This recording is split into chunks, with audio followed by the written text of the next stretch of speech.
just want to share the state of the current simulations out there compared to mine, Right. and that's about it. Okay, guys, I have the battery right here. Here it is. It's Nice. 19.8 pounds. Oh, we got somebody else. BurnEye's here. So these are the new batteries. I got 4 of them. Nice. Hey, Bernie. Hey, Bernie. I think your volume's on mute. Yep, so these are the batteries, 1280 watts, 12.8 volt, 100 amp hour. These are the new Power Queen Premium 2 minis. So you can see How much are they? They're about 329 Canadian. They're normally 460. I've seen them as high as 480. Okay, so around $100 American. Yeah, really. So yeah, I got 4 of these guys. Okay. Yeah. They're beauties. Their Nice. BMS is built right in. They're completely sealed. Yeah, it's basically a plug and play with these guys. They're awesome batteries. Really good. Very good reviews on these batteries. Nice. But your own battery is going to beat it in the future? What's that? Well, this is what's going to run my inverters, right? So any power device I make, free energy device I make, all that power is going to be stored in these guys. Oh, yeah. Right? And then this battery here runs the inverter, which runs your house or all your utilities or Yeah.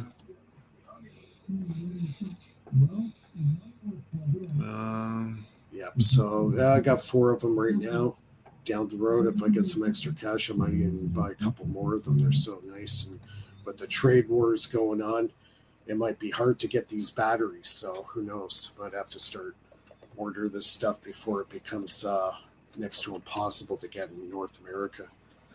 So yeah, we're going to have to sleep with the enemy, China, you know?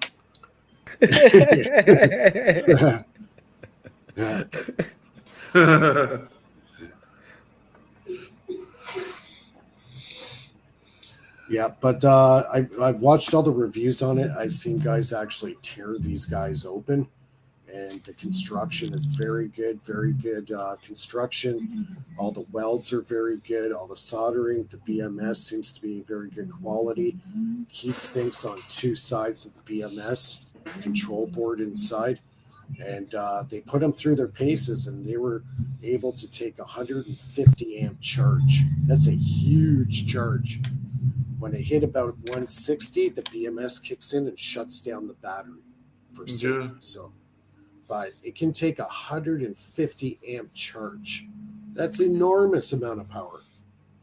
That's cool. That's exactly what I need for my experiment. Yeah. So yeah, these things are awesome, and I can. Like, I'll show you. I can lift it with 1 hand. 2 fingers, actually. There, 2 fingers. Okay, try doing that with the lead acid battery. Ain't gonna happen. Easy. So, yeah. Cool. So the power system I'm gonna make for him is gonna have 2 of these guys, a 3 kilowatt inverter. It's gonna have a solar panel fold up, so it'll be in the box. Open up the box, take the solar panel out, throw it out onto the campsite there. Have the thing charging all day long. You can run a small refrigerator with this, no problem. So, yeah, so that's going to be my big project, and I'm going to hook up a system very similar in my locker. I'm going to hook up a 4 kilowatt.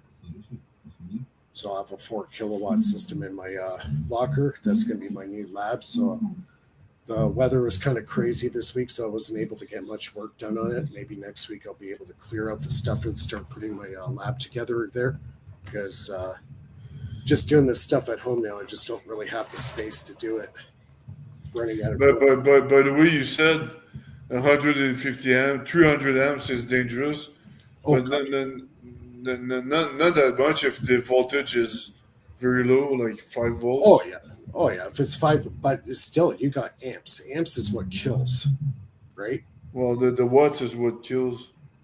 Well, the amperage. The amperage is the current. The current, it takes 500. What was it? My brother was telling me 35 milliamps of current could actually stop your heart. Oh, yeah. That's not very much current. So you can imagine getting blown by 100 or 200 amp shock. Yeah. That's why, like Tesla coils, they go in the thousands of volts, but you can put your finger up and take a discharge off your finger because it's such a high frequency. The amperage, there's not enough current there to actually hurt you. Eventually, if you hold it there long enough, you'll still start getting RF burns on your fingers, right? Yeah. So, yeah. It's just a different type of. If you got direct current, 150 amps hitting you, bad ending. Very bad ending. Yeah. Simon says different kinds of damage. So, yeah, but both are damaging, but differently. Yeah, makes sense. What am I doing here? Is Bernie there? Oh, hi, Bernie. Yeah, I'm just Hello. Battery away. I was doing a show and tell. Oh, we can hear Mike. Can you hear me, everyone? Good day. Yeah. We can hear your beer brewing machine behind running.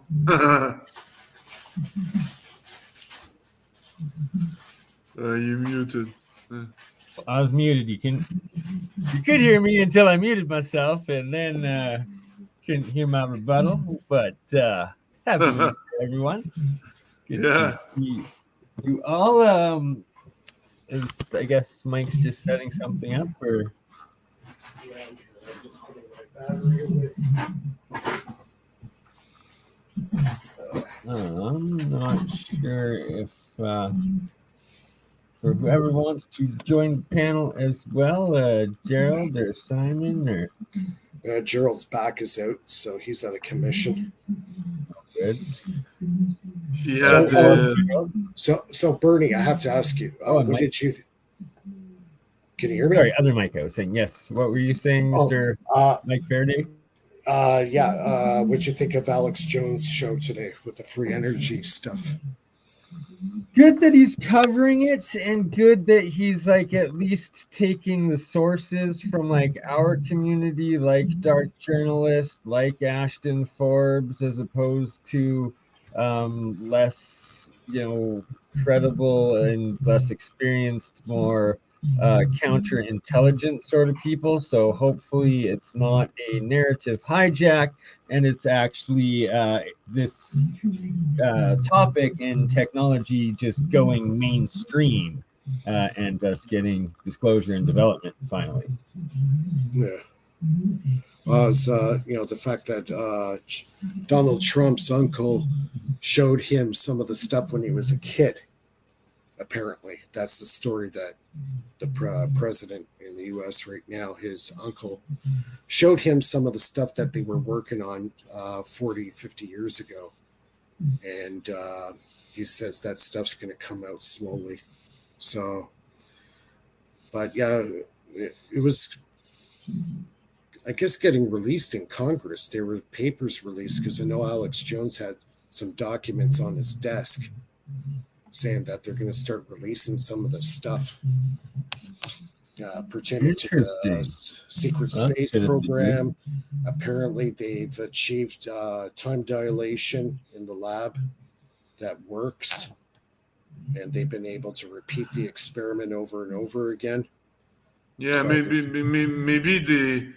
they talk about time dilation in the future, which makes sense, but to reverse time dilation, I don't believe that's possible.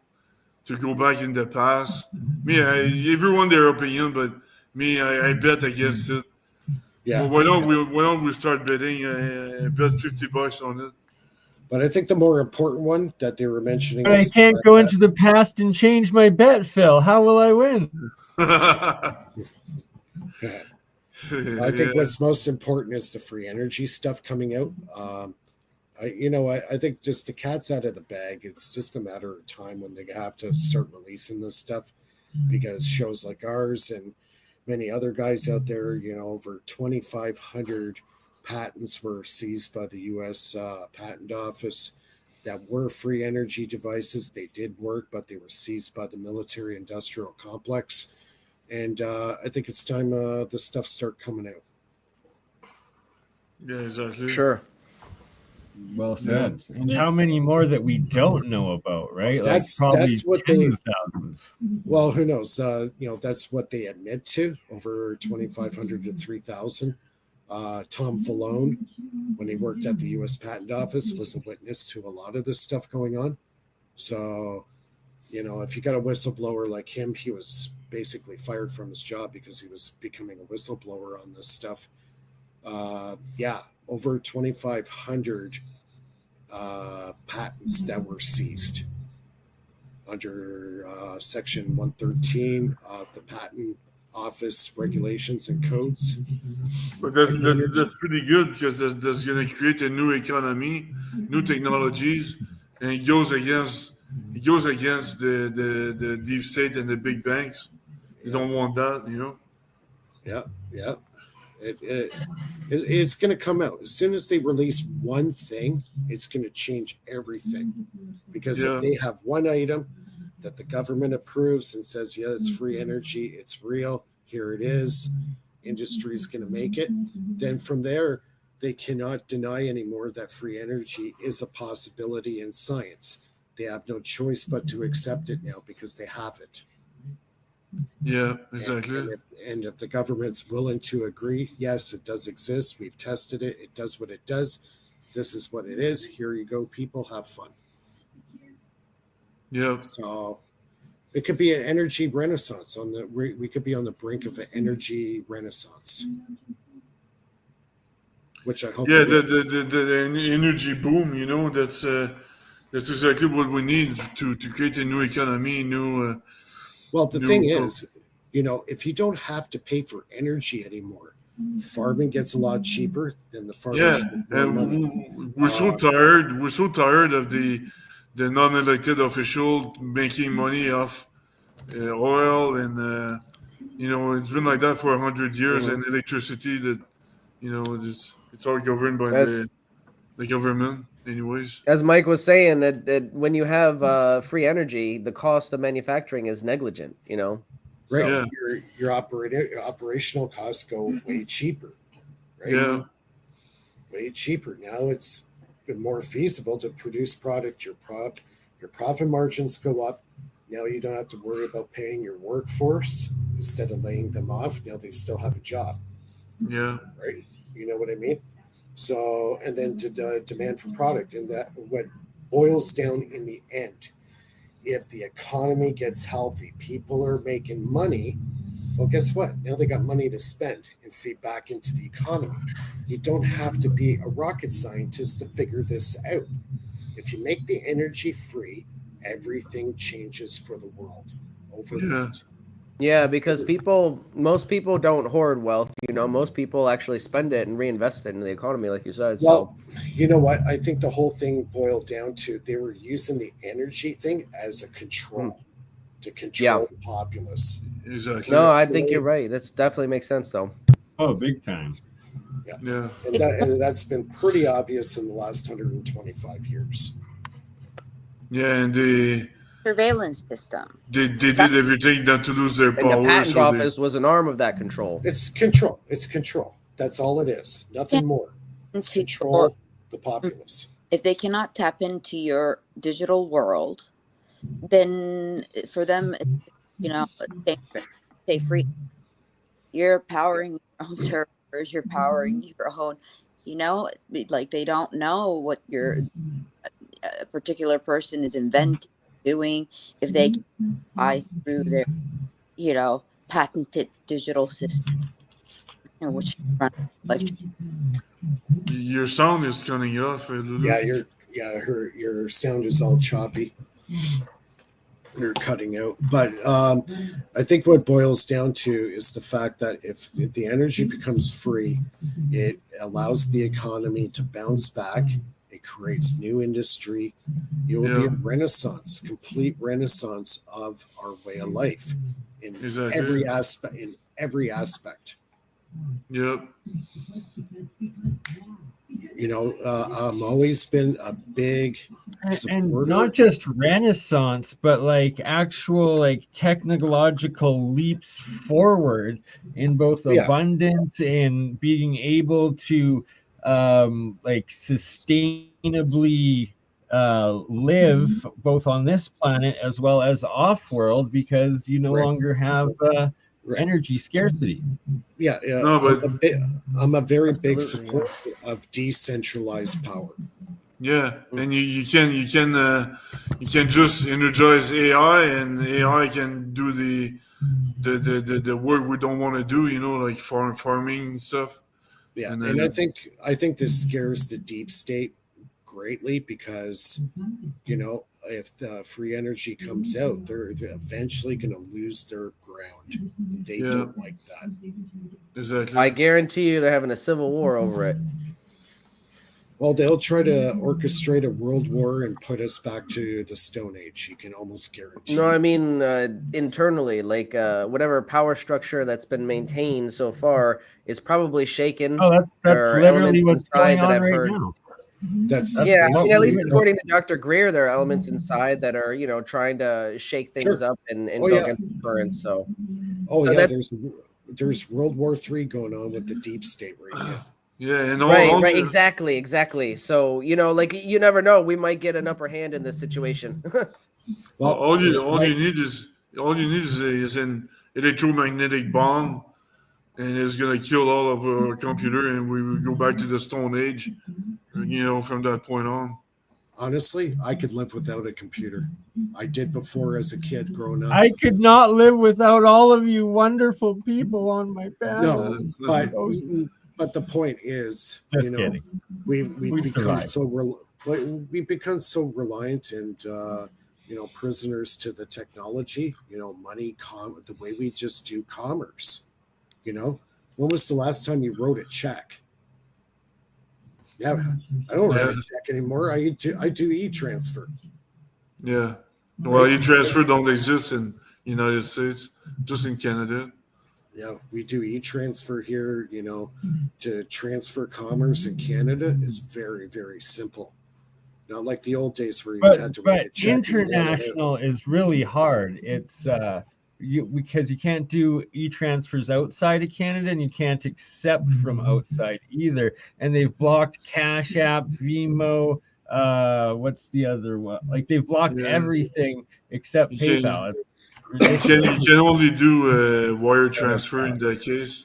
What about Well, you got crypto. You can still do the crypto thing. But no, it's in Canada. Here's the thing: try to actually bridge it back into your bank account and cash it out. Most exchanges are also blocked by the Canadian government.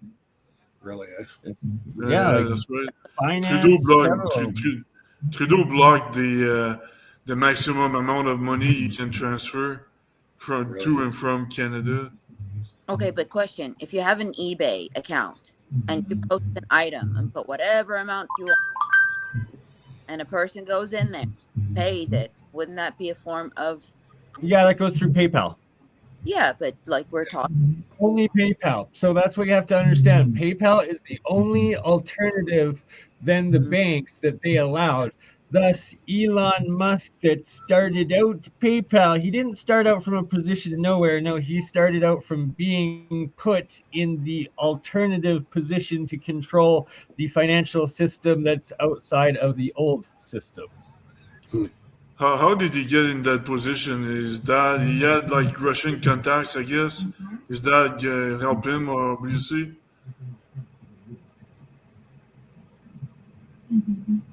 Someone sure did. I'm pretty sure that it's like a financial product, like it's a stock of like different versions through their central banking, all over the planet. It's just a way to convert it.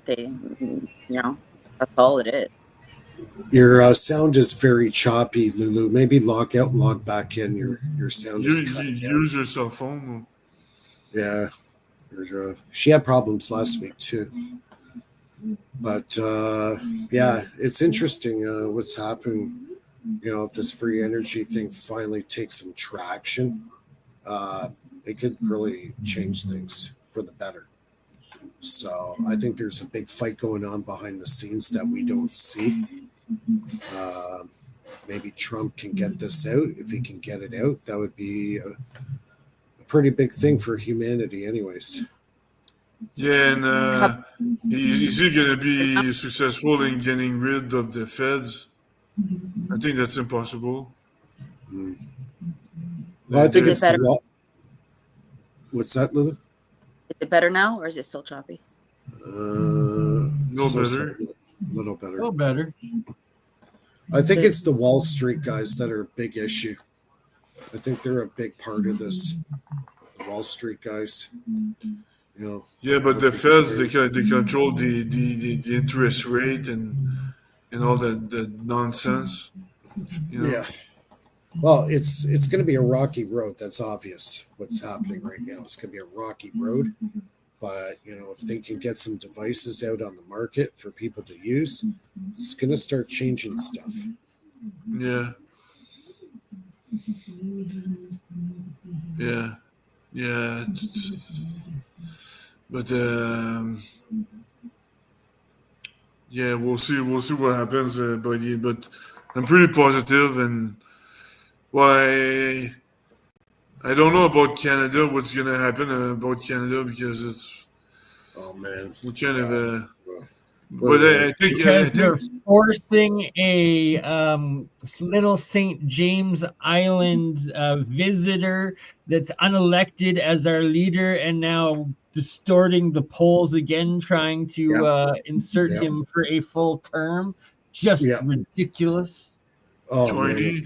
Man. Oh, Carney. Oh, my God. If he gets in, man, we're finished. And for those that don't know what Little St. James Island is, it's the Epstein Island. Epstein.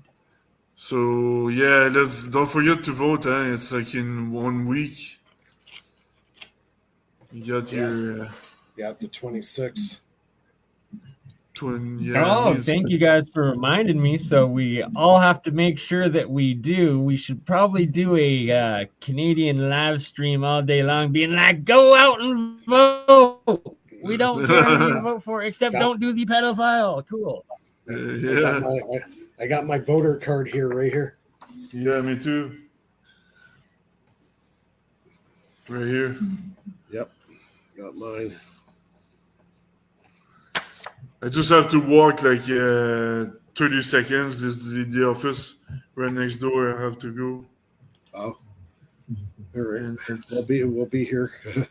It's the 28th for me. I gotta go the 28th. The 28th is. I thought the voting day is the 26th. They're sending you 2 days afterwards because they know that you're not going to vote Liberal, Phil. Yeah, that's I'm probably. just going to hop outside to grab something quick. I'll be back in a couple minutes. Yep. Yeah, so a lot going on. It's going to be an interesting next little while here. Yeah. Chinese election. China, like my relative says.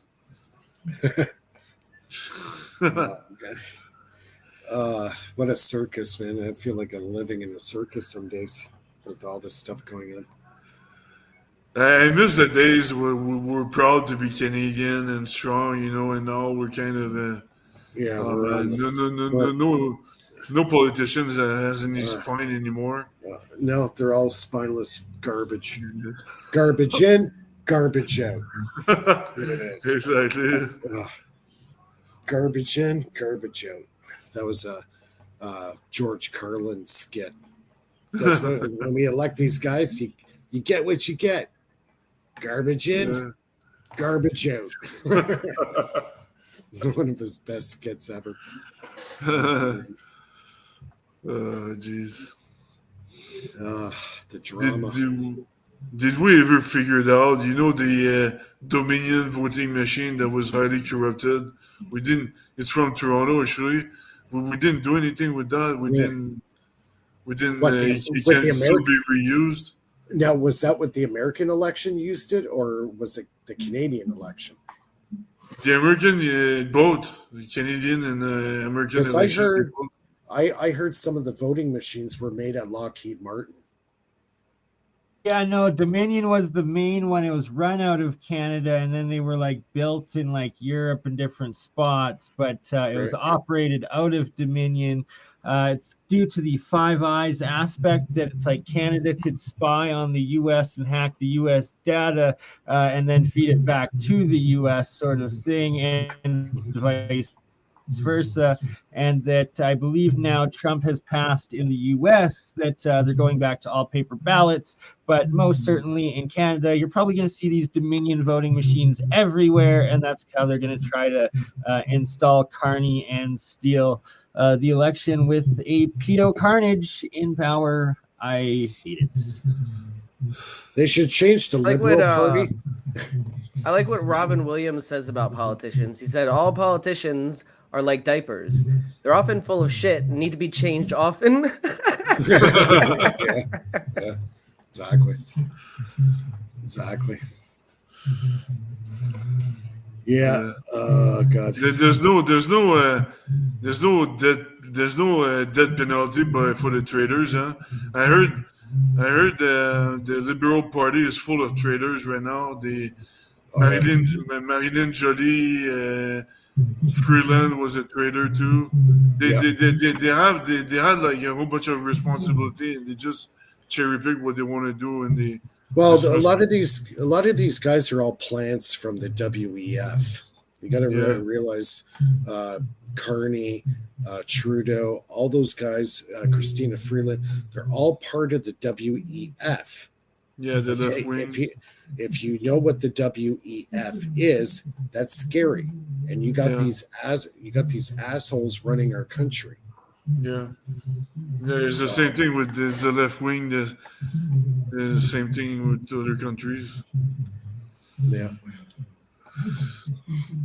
Yep. So I talk about politics a lot, but let's get back into the free energy stuff. So we'll stay on topic here.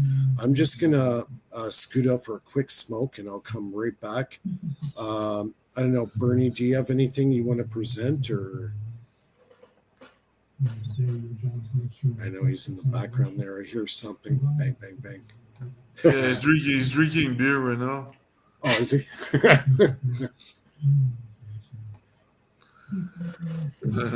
And Philip's drinking Red Bull. Yeah, well, I'm gonna take a break and get beer downstairs. And I'll be back very quickly. When you come back, I'll leave for a few minutes. Yeah, I'll let you guys chat it up. I'll just scoot out real fast here. I'll be right back. There's no, I guess, Ben, you got something. Ben, do you want to give us some lab updates for a minute?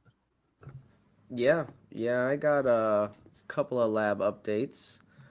So I recently got one of these, which is an analog AC meter. And the results have been absolutely fascinating. But they align up with my synthetic AC hypothesis. So let me open. I don't know if I can put this up here and present it without Mike being here. So let me see if I can.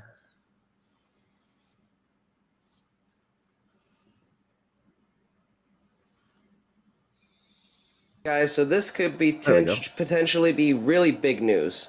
All right, so I finally have an AC analog meter for measuring current. It goes up to 500 milliamps. There's actually a second one on the bottom that goes at the 100. So this is interesting. Okay, so when I plug in the DC multimeter and read the DC current, I'm getting around 240 milliamps, right? But when I read the AC current around the wire, it's only around anywhere from 50 to 80 milliamps. So check this out.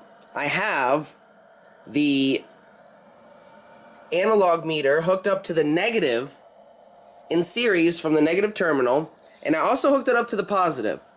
Now watch this, because it's the same. Doesn't matter if you hook it up to the negative terminal or the positive terminal. We're getting around 240 milliamps. This is very important. Now watch this. My eyes are bad. We're going to take this, and since we're getting the same on both the positive and the negative, we know that's our output. But what are we actually putting out into the load? Check this out.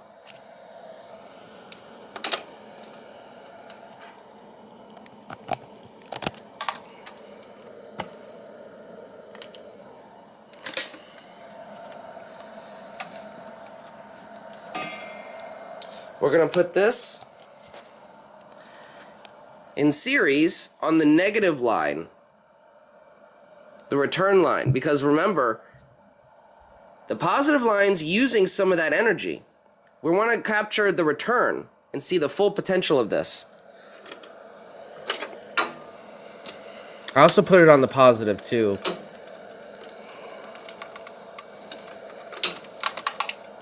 The results were really cool.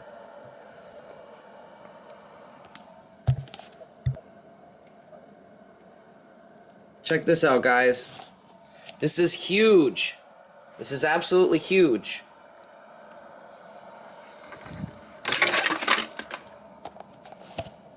It fell over.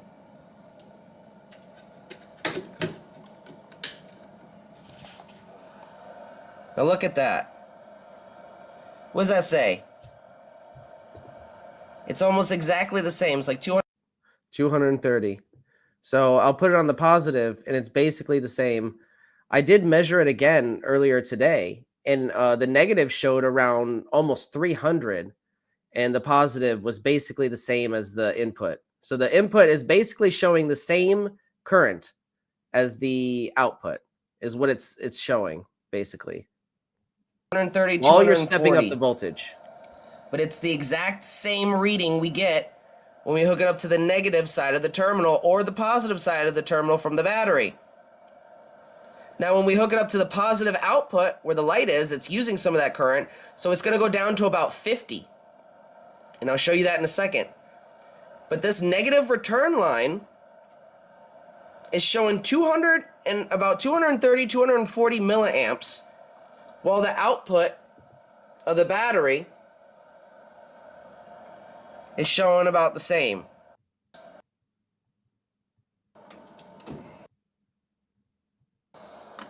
So there's a Now look at what we get. Oh. So this is the hold on, let me rewind it real quick. Really big news. Battery. Positive now, so you can see.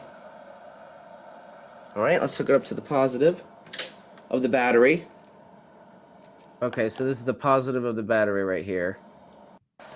All right. Now look at what we get. Oh, So it's basically the same. And when I hook it up to the positive of the output, and I'm going to do that in a minute because it was showing a couple of different things. I hooked it up once and it showed almost 100 milliamps. Then I hooked it up a second time and it showed closer to 230 milliamps. So I'm going to hook it up right now and see what we get again. But it's showing some interesting current, right? So even if the current is at a loss a little bit, stepping up the voltage like we are, we still might be getting over unity readings. But I'll have to compare it to the DC analog. I got a DC analog meter too that I haven't run yet. But this is very interesting because this is showing raw usable AC power.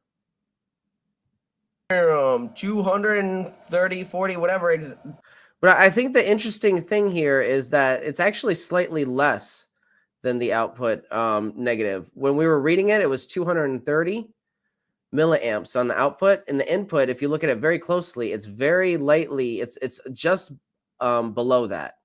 So the needle is just below that. like the exact same. Yeah, so you can see the needle is just not even hitting that last line that we were before. So it's interesting, but it's aligning with the waveform that we're seeing. So we have a waveform right here. I think that's it. Yeah. That shows the input versus the output waveform.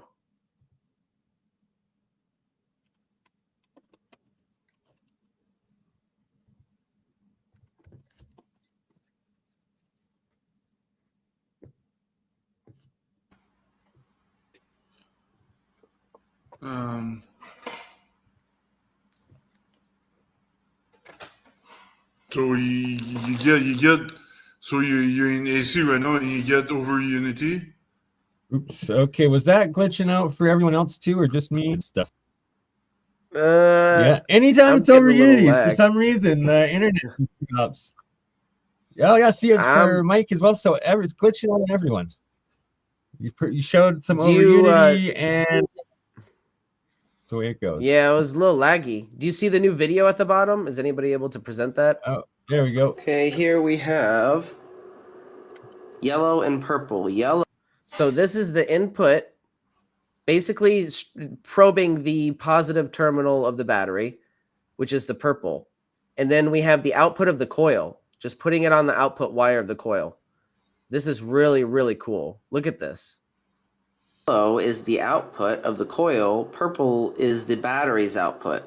So purple is the input of the system, and yellow is the output.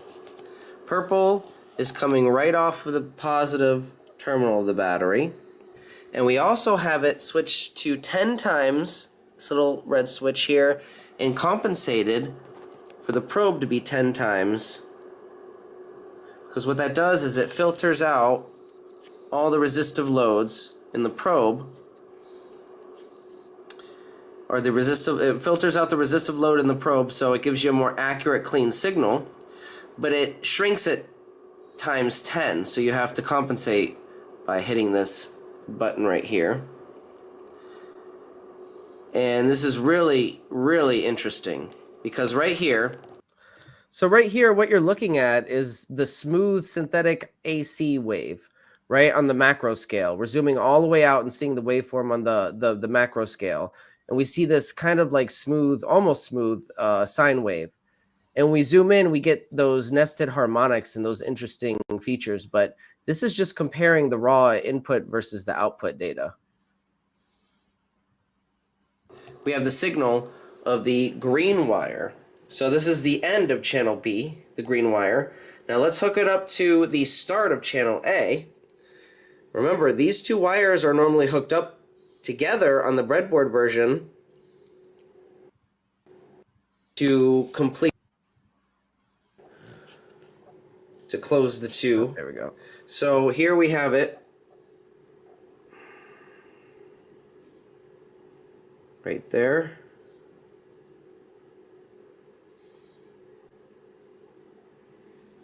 Now watch the signal. It's the same, only on the inverse. So you see the negative spikes. But they're, again, way bigger than the purple here. Purple is just this little skinny strip at the top.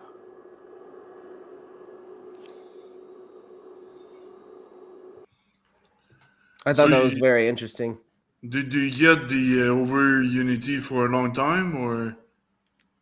I'm not really sure what this all means. It looks to me like it's indicative of over Unity, but I mean, the battery lasts so long. I mean, just a little tiny sliver of energy, you know, it'll last 12 watt hours. Will last the light for like 16 hours. That's oh, my camera just died. I gotta charge my camera. But yeah, that's a pretty large amount of time considering, and the next best off the shelf component will run maybe 4 hours at 88.5% efficiency, about that. So that's, it's still up for debate. And I don't know enough about wave metrics and all that stuff to read this properly. All I know is it's evidence that we're getting a synthetic AC, like I predicted. And it's evidence that our system is in full resonance, because no matter where we probe the system, we're getting the same exact waveform from the battery all the way, from the coils outputs to the lightning thief outputs.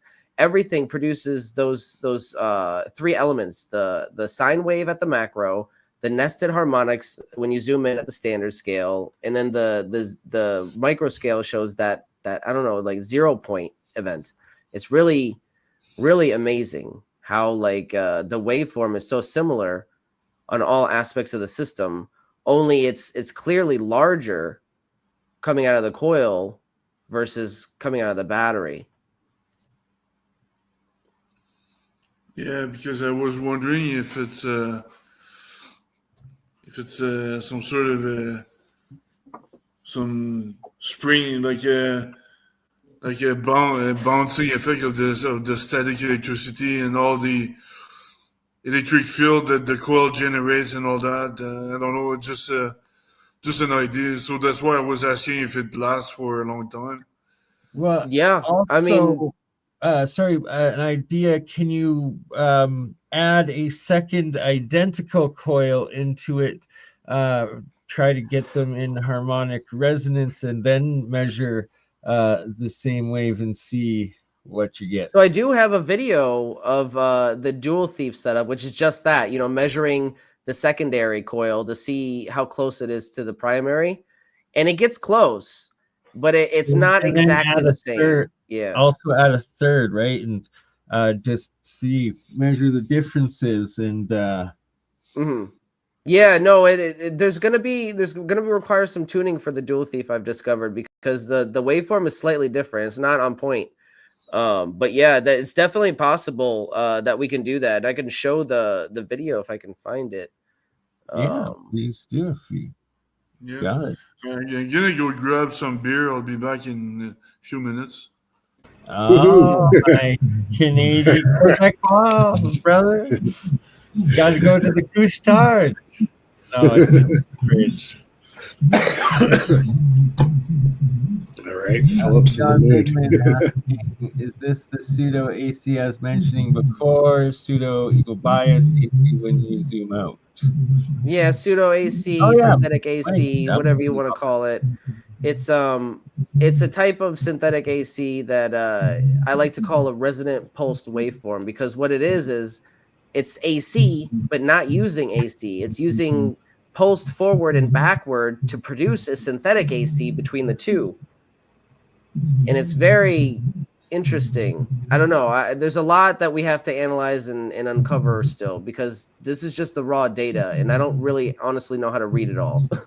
Oh, of course, we are all learning this together, and it's a lot, right? And because it's like there's also like negative and cold energy and electricity that we're not taught about and told it doesn't exist, but it completely does, and is like the other half of the equation. And then trying to figure them all out, and like each person or inventor essentially entering from a different a field or entry point. Like it's all none of it is unified, right? It's all completely different scrambled fields, and they did that intentionally to complicate electricity in the electricity grid, especially with AC, and how they sell it, how they move it, and how they engineer and build it, and right.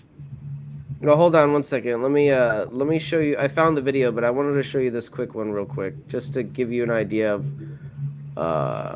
Hold on.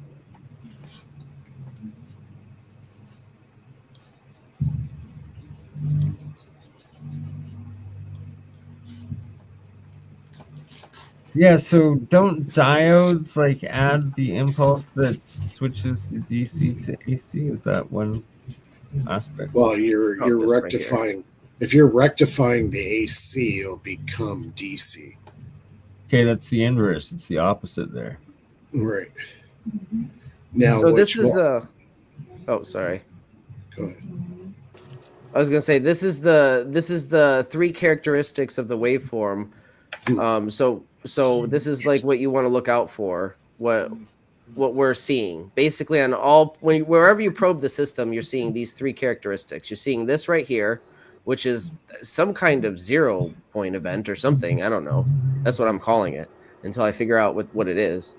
It looks like energy is just spewing out from both sides though, and then you kind of go a little zoom out a little bit on the standard scale, which is it looks like the AC impulse is going very transient. yeah, that's a good word for it. And then you zoom out a little bit more. These are all individual strands. Really? Yeah, they're bouncing off of themselves. It's like nested harmonics. Well, you're creating a harmonic, and you're basically destructing the harmonic. Yeah, destruction of the harmonic, but also too, the AC waveform is being distorted, and you're getting the transients.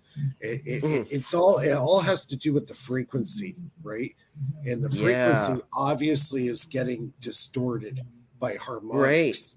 Exactly, it's being distorted, but look, it's all this chaos, and then you zoom out, and it kind of produces this nice, clean sine wave. So cool. So cool. Okay, I like this. That's like different. Getting into the very basics of Sheila Raman's work. That's a really different waveform. I haven't seen that before.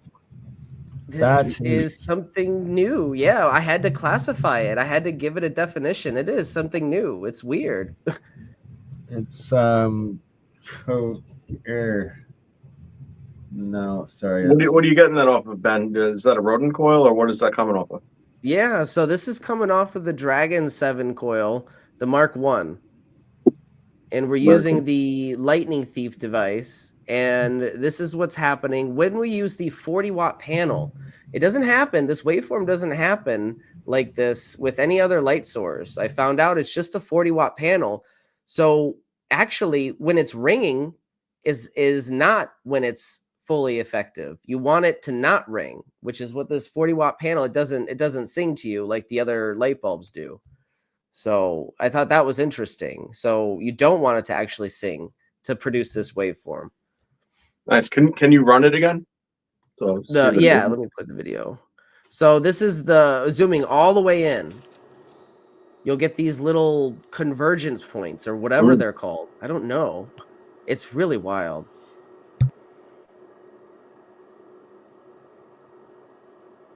Yeah, that's neat. And it's crucial, and like if you can zoom into that center point again, it reminds me of the arcs from Sean's Tesla coil, the silver one specifically, as it's diverging out of that singularity or 0 point. Oh, you're talking about his breakout. Yeah. I can see that. It is very similar. But that's a fractal wave pattern, man. It goes into the actual waves, or each one refracting off of itself. Oh, thank you for the support. Shout out John Sup. Appreciate it, brother. Hope you're well. And have to wish absolutely everybody here a good Friday and happy Easter long weekend. And it's 420 as well, April 20th. So shout out, I think, isn't that Hitler's birthday that he lived and celebrated in Argentina for another 20 or 30 years? Oh my God. Yeah. You going there, Bertie, damn you. Well, before I hopped on, Philip was saying back time travel is probably not feasible. He just can't get his head around it. So Philip, I mean, this is how I think about it. And anything to do with time travel and that level of time dilation, okay, is going to be on the other side of the Planck scale. Okay. Once you cross over the other side of the Planck scale, time and space is in a collapsed state, where it's all just homogeneous. So where you pop out, this side or that side becomes, more practical under that train of thinking. If you're thinking as time as just like some kind of movie strip that you can't reverse and that is gone once it's passed. One-dimensional time. That's just not, that's not the way that the Planck scale works, So I see one-dimensional time as like a disc, like a record, but like just a disc, your CD, your page in a book. And then as you're going through each moment of time, you're flipping through like those old 8mm films of like as you're experiencing through time. And then each consciousness individuality itself is a third dimension of its own existence, a full volume of time, reference, and space. And yeah. Sir, I'm not on enough mushrooms to understand what you're saying. No, you don't need mushrooms, but it is out of the box. It's scaling dimensional geometry. Correct.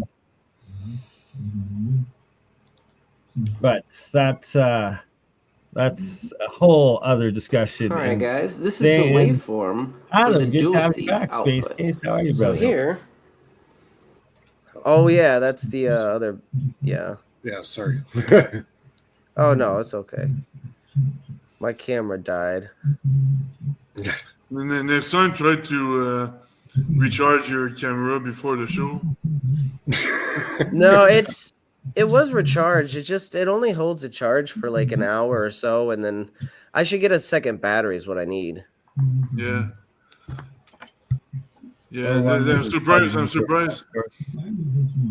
surprised these cameras and iPhone, they don't have multiple batteries in them.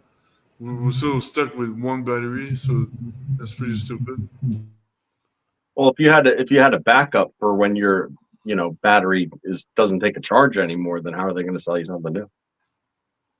It's not meant to be like durable. It's meant to die.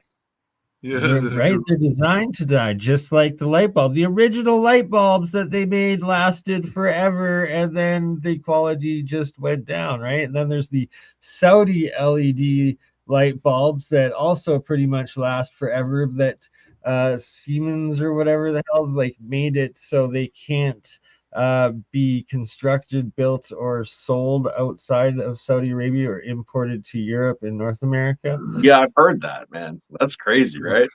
Yeah. Yeah.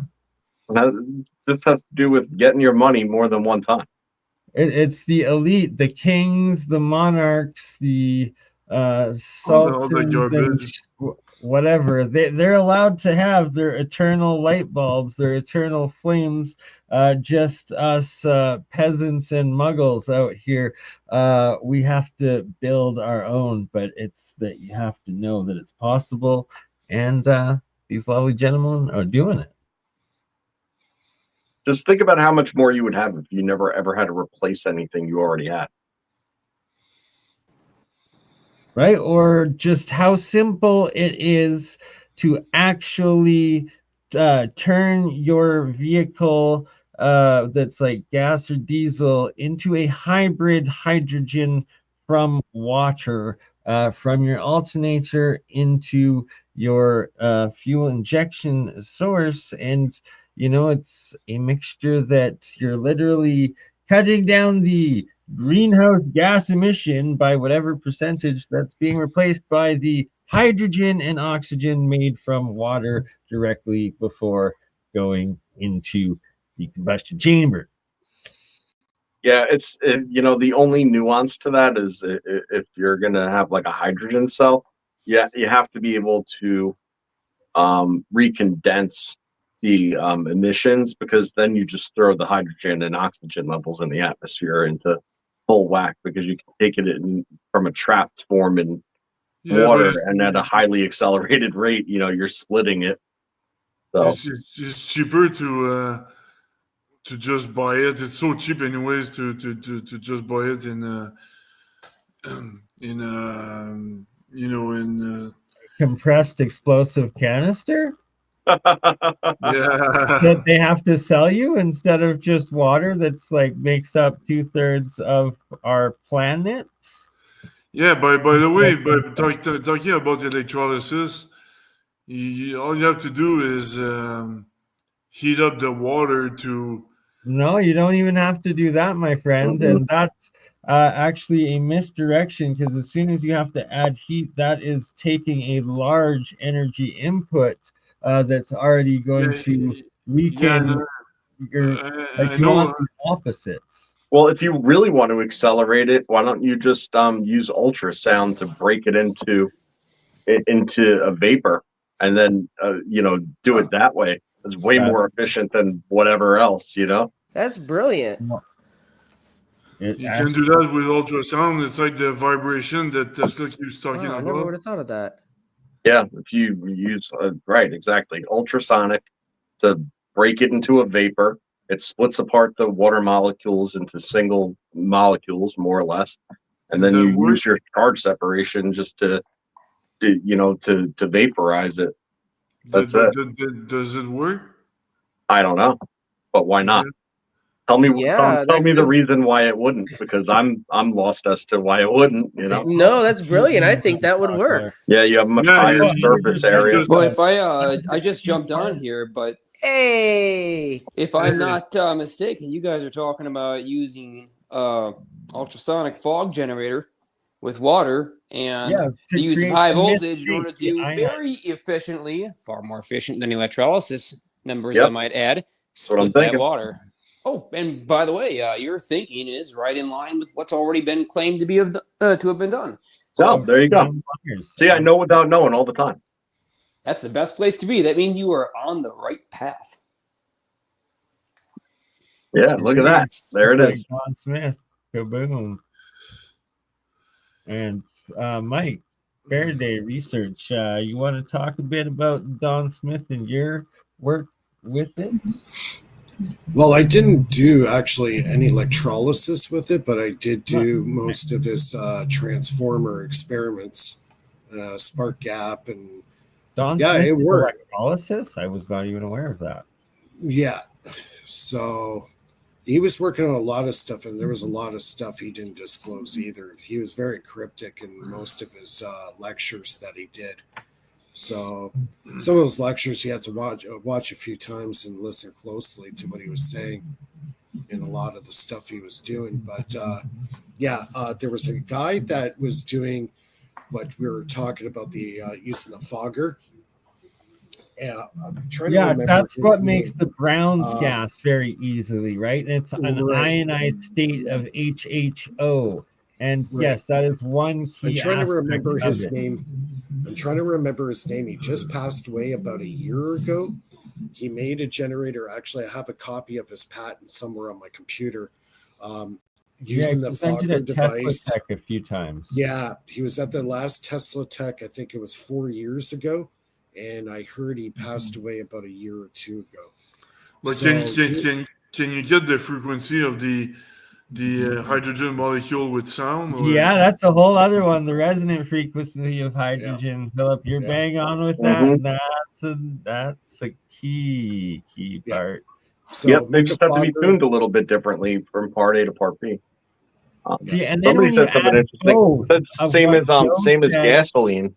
Yeah, but when you do if what you were to Joe said atomize with- gasoline, it would be way more efficient because there's so much waste and inefficiency in a fuel injection system or in a carbureted system. It's basically relying on high pressure to pseudo atomize it. If you were And to when actually it's atomized, when it's broken down, that is breaking the bond, so it's now in this nano state, or essentially monoatomic state, or how it all interacts. It's called Schwinger limit. I think it's called breaking the Schwinger limit. No, the Schwinger limit is the ultimate limit. Well, it's breaking the ion bond of the outer electron shell and the others. And the key part that was discussed with Jeremy and Mark the other day is when an electron jumps from a covalence bond to another, a photon is emitted with each, and that's this. Which brings up something really important, Bernie. You have exactly called it right. And if you want to make this more efficient, this whole entire process, that can be done simply by adding photonic energy into that pond fog.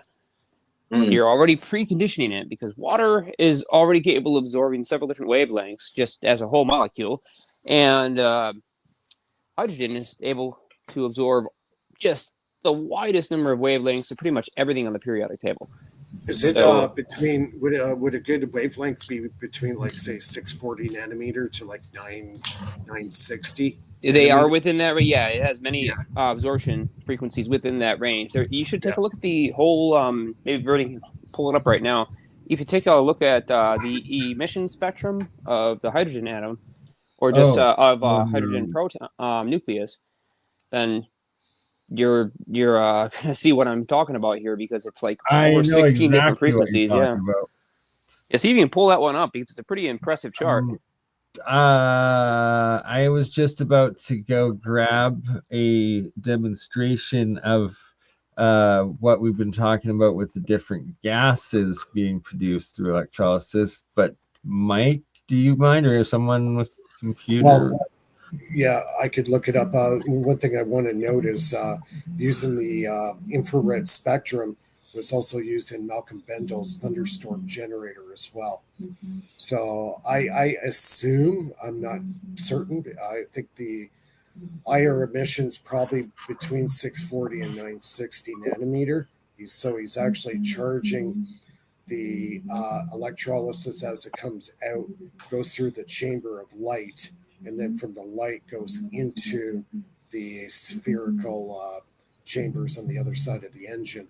So yeah, the sequence is a little off. They take the exhaust gas and they introduce ionized air into the cavitation bubbler.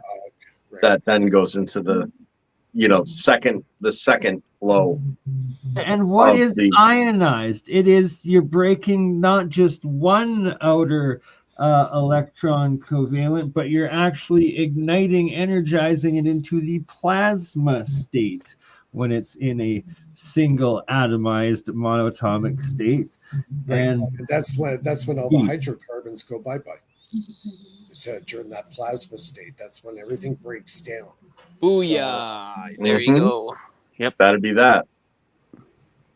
Way to they call get it, further Mike. energized in the late stage, reverse flow process, though. Once they start, because you have it positively charged, on the inside or outside. I don't know. It's hard to describe that because it goes both. But in the first stage of that pipe, it's positively charged. And the second state is negatively charged, counter-rotating. So it creates a charge differential on the stainless steel of the of the pipe itself, which further furthers the plasmatic cavitation outside of the the phase differential of the bubble in the water. Yeah, I think that generator has some potential. He's got Joe, you're so bang on with that. Sorry to interrupt. And that a couple of these key parts are actually having 3 pipe cylinders within each other, so that you've got these 3 different fields that you're then manipulating and getting the field within a field within a field equilibrium. Right. The system is a yin yang. The system is a yin yang. So it's positive and negative. It's clockwise and it's counterclockwise. It's left and it's right. Yeah. So everything is both an opposite, and they switch. A lot of this goes back. Right? It's a refinement process to reach like that core, sound frequency resonance. Well, the thunderstorm generator does more than they advertise it to do, because Malcolm Bendel was at least smart enough when he went in for the patents to not make the claims that would get his patents denied. Right. Yeah. So there's certain claims that we all know that you can't make. Now, if you look at their early disclosures and their early works that they put out, that you can no longer find on YouTube and stuff, at least as far as I know, it used to be a closed system. They used to have valves that they would open and close simultaneously that would actually feed the exhaust gas. Oh yeah, that's directly into the carburetor. Recycle it all, and they could even cut the fuel at a Yes, certain point. that's such a crucial part, and that I forgot to mention when I was saying that anybody can easily convert their gasoline car to a hybrid water car. You have to have the carburetor you have to have a system with a carburetor, and then that the exhaust is flowing back into that carburetor. Yeah, this kind of goes back to the PAP engine. That goes back to, I think, to the 60s and early 70s. Yeah, good reference on that one too. Yeah. There's actually another interesting idea which you guys may not have heard about. I've never seen anybody actually build it, but there's no technical reason why it can't be built and why it wouldn't work. And that's the concept of taking a magnetron and using it to run an engine. So one day, some backyard junkie has this great idea while taking out the spark plug on his lawnmower, looks at the end of the spark plug, and thinks to himself, geez, that looks an awful lot like a magnetron antenna would fit inside there. So I wonder if we heated up the cathode and kept that nice and hot, and then we just dumped impulse power into the magnetron, would we get a large enough burst of EM energy to completely turn ultra fine water mist from a pond fog or something else? Water mist has been preconditioned, and basically you wouldn't even see this mist if it's fine enough, but it would be very high density, and you just slam that with microwaves. Now, only trouble with that thought in realistic application is that the 2.4 gigahertz frequency of a normal magnetron is way too long of a wavelength to do much work on individual water molecules. It's actually absorbed most effectively when the object itself is conductive and contains water to the point where the full wavelength, or at least 1/4 of the wavelength of the 2.4 gigahertz signal, fits within and can short out within the material, causing eddy currents to heat it up. But at higher frequencies, you can actually individually access the water molecules, and you could add a huge amount of thermal energy or Brownian motion, therefore going from the vapor state where you have suspended individual particles into the steam state where you have in the vapor state you have suspended individual droplets, and then in the steam state you have just individual molecules, right? So you can go through that transition, and when it transitions like that, the volume expands 1,800 times, roughly thereabouts. So definitely enough to run an engine potentially if you have the right pump frequency. Like microgravity?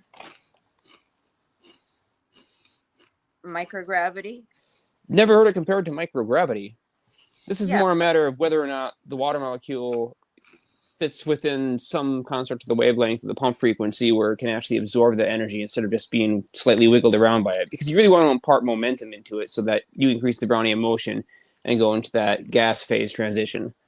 Okay. Yeah, it's just about being able to get that process done efficiently enough within the cycle of the engine itself. Like, you would need to keep up with that same stamina, which could potentially actually be a limiting factor of it, being that it's wavelength based, because there would kind of technically be like a maximum speed that it would be able to accomplish that, and that would be the maximum running speed of the engine, unless it was a separate. Well, you wouldn't come up with limits like that using a pulse klystron at the right frequency, because the pulse is going to be infinitely shorter, and you really only need it super active right at top dead center. Okay. And like 1 degree past that. So realistically, you have all the rest of the downstroke that you can still be adding energy, but it's most effective if you can get it going at top dead center, and then you really want to keep that energy distributed through the entire duration of at least the first right. Well, half that's where of I was going with it. It sounds like a timing nightmare, is what it sounds like. It's an electronic control thing, but your car solves this timing nightmare very easily with the onboard computer, and that's today ubiquitous. Jeremiah, that's so dumb that I'm thinking about it, because I'm thinking about it so mechanically that I didn't. Yeah, don't worry. You won't have to adjust points on this or anything like that to get it tuned in, and you wouldn't even want to bother. Right. Like, you will take care of all sorts of problems.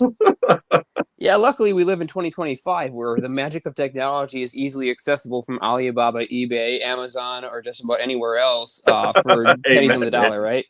Except for the new U.S. tariffs with China, which is plenty controversial already. And So you're going to be paying more for the same stuff that you were getting for super cheap, because turns out that, you know, the whole child labor and forced labor things didn't really work out that well for society, and so prices are going to go up. Hey, check this. I have a theory. So you do away with all the factories in China and you try to bring it back to the United States, or North America, call it, right? But now we're pulling for huge AI infrastructure and automation and the return of, the return of industry. So I don't even think it's far-fetched at this point that the kind of end goal idea here is just to be able to have automated factories for all this stuff. Basically, have it pumped. There's a problem, though. There's a big problem with it, and the it's that first step is getting with the rid of tariffs it. and all this stuff. We can bring back almost all manufacturing here to the States, or any other country that buys stuff from China can bring the manufacturing back to their homeland, right? But the problem is that China right now relies on the United States for soy and a variety of other critical food imports. And they don't have the infrastructure set up right now, or the manpower, to realistically supply all of that themselves. Yeah. And so, like, if we suddenly try to do, you know, a cut off cold turkey, you're going to get the same kind of result that you get when you try to cut an addict off, and you're Right. the Well, the dealer. humanitarian crisis at that point, not exactly. necessarily of our making, but No, but if we chose to do it, if we chose to be so inhumane as to cut off an entire country's populace because of actions of their government, hello, political pissy match, right? Yeah, this is the problem. So that's where the big danger comes in. China might have to take drastic action in their own opinions. Jeremiah, the whole purpose of this stream, Free Energy Friday, like Mike said to begin with, energy independence and boom, what am I even saying? We solve that, and this problem just goes away. So hey, I guess, guys, that's exactly where I'm going with it too. That's where we're all going with it. That's right. Well, with the AI though, I'm saying, like, if they're looking to build the AI infrastructure, they admittedly don't have the ability to meet the power needs of that. So you can't have one without the other. And so that's I think the only thing holding actual AGI back itself that already exists and is it's power hungry, is that it doesn't have the power requirements. So that's why it's kind of risky to keep feeding all of these breakthrough energy things into it. No, but I will tell you personally that I don't. I will not give AI the secret to the free energy conundrum.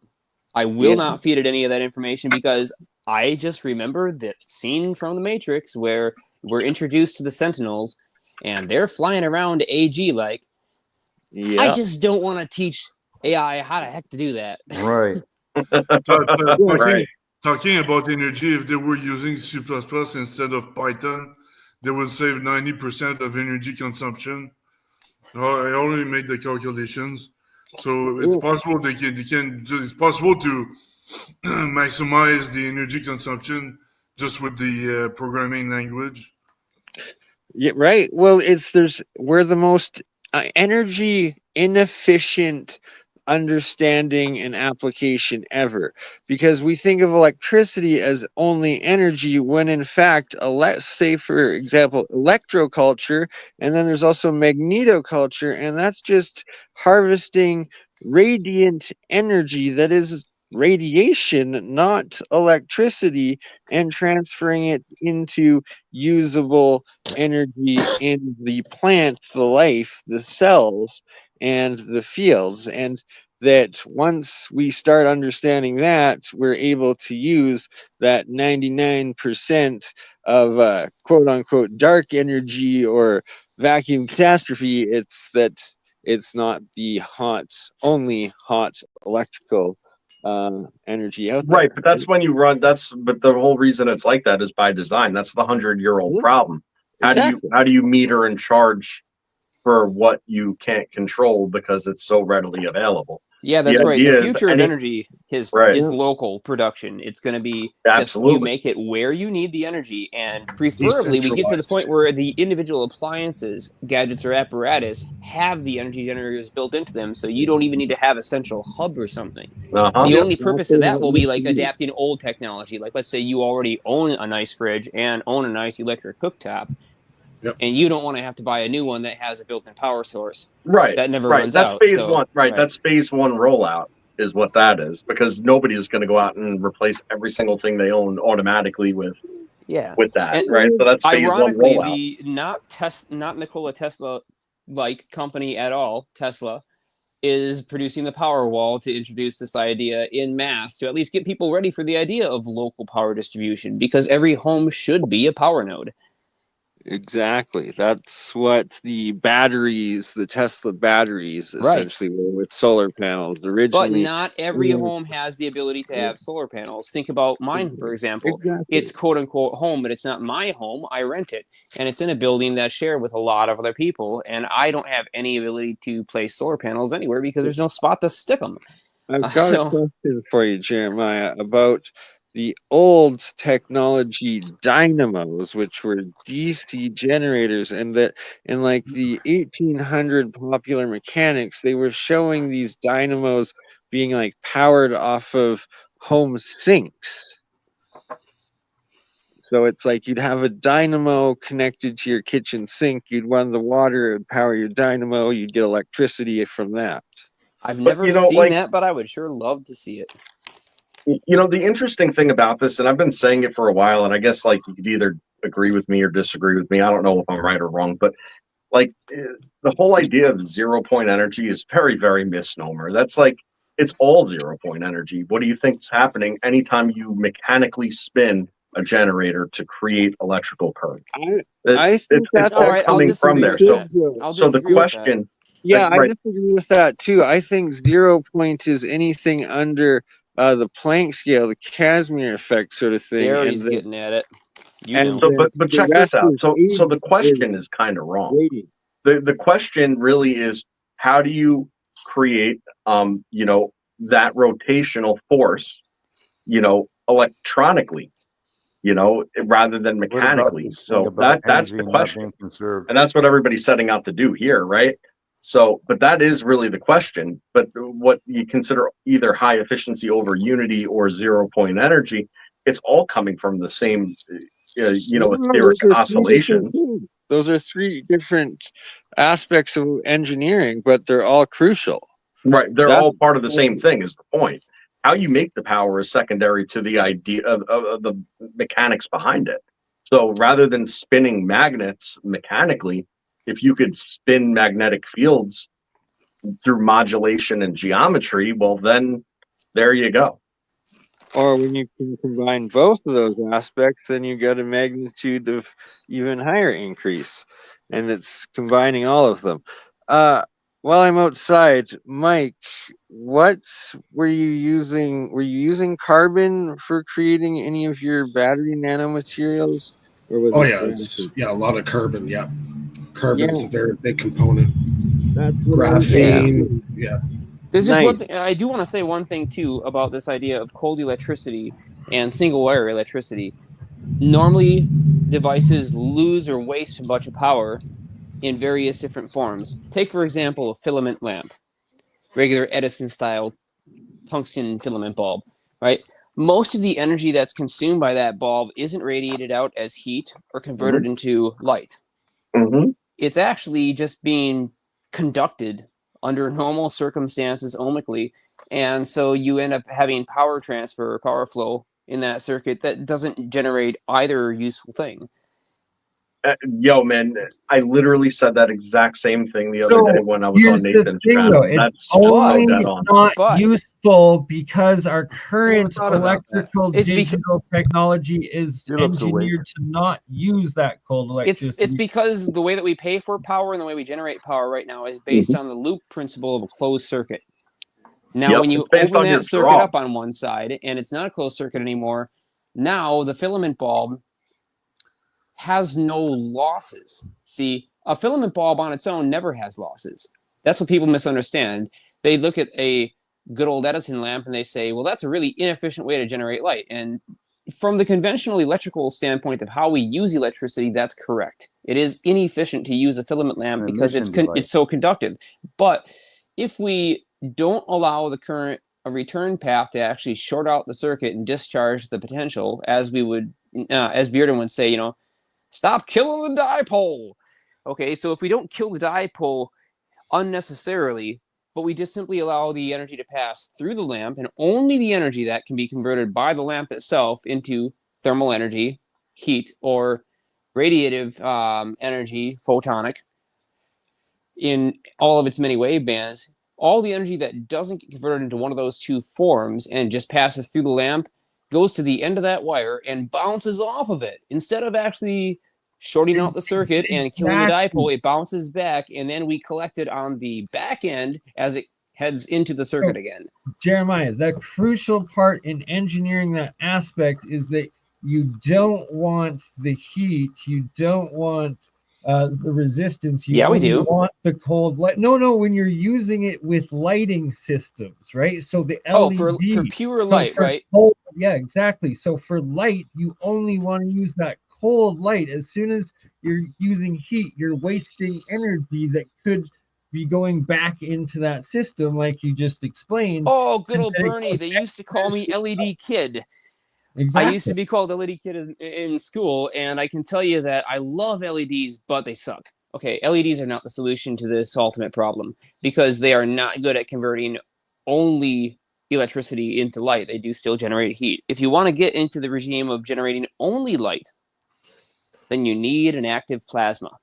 It doesn't have to be a hot active plasma. In fact, the big secret is it can be a cold, negatively entropic active plasma, because plasma happens to be one of the few ubiquitous things in nature that can convert or interact with multiple types of different input energy. You can move or manipulate plasma through magnetic fields, through electric fields, through sonic waves, or just about damn near every other point of interaction. And because plasma interacts with all of these things, you can combine weird types of energy interactions like sound, light, electric fields, and magnetic fields all at the same time in the same device, which is exactly what the gravity wave generator does, and try to utilize these effects for a cumulative phenomena that starts to break the rules in physics.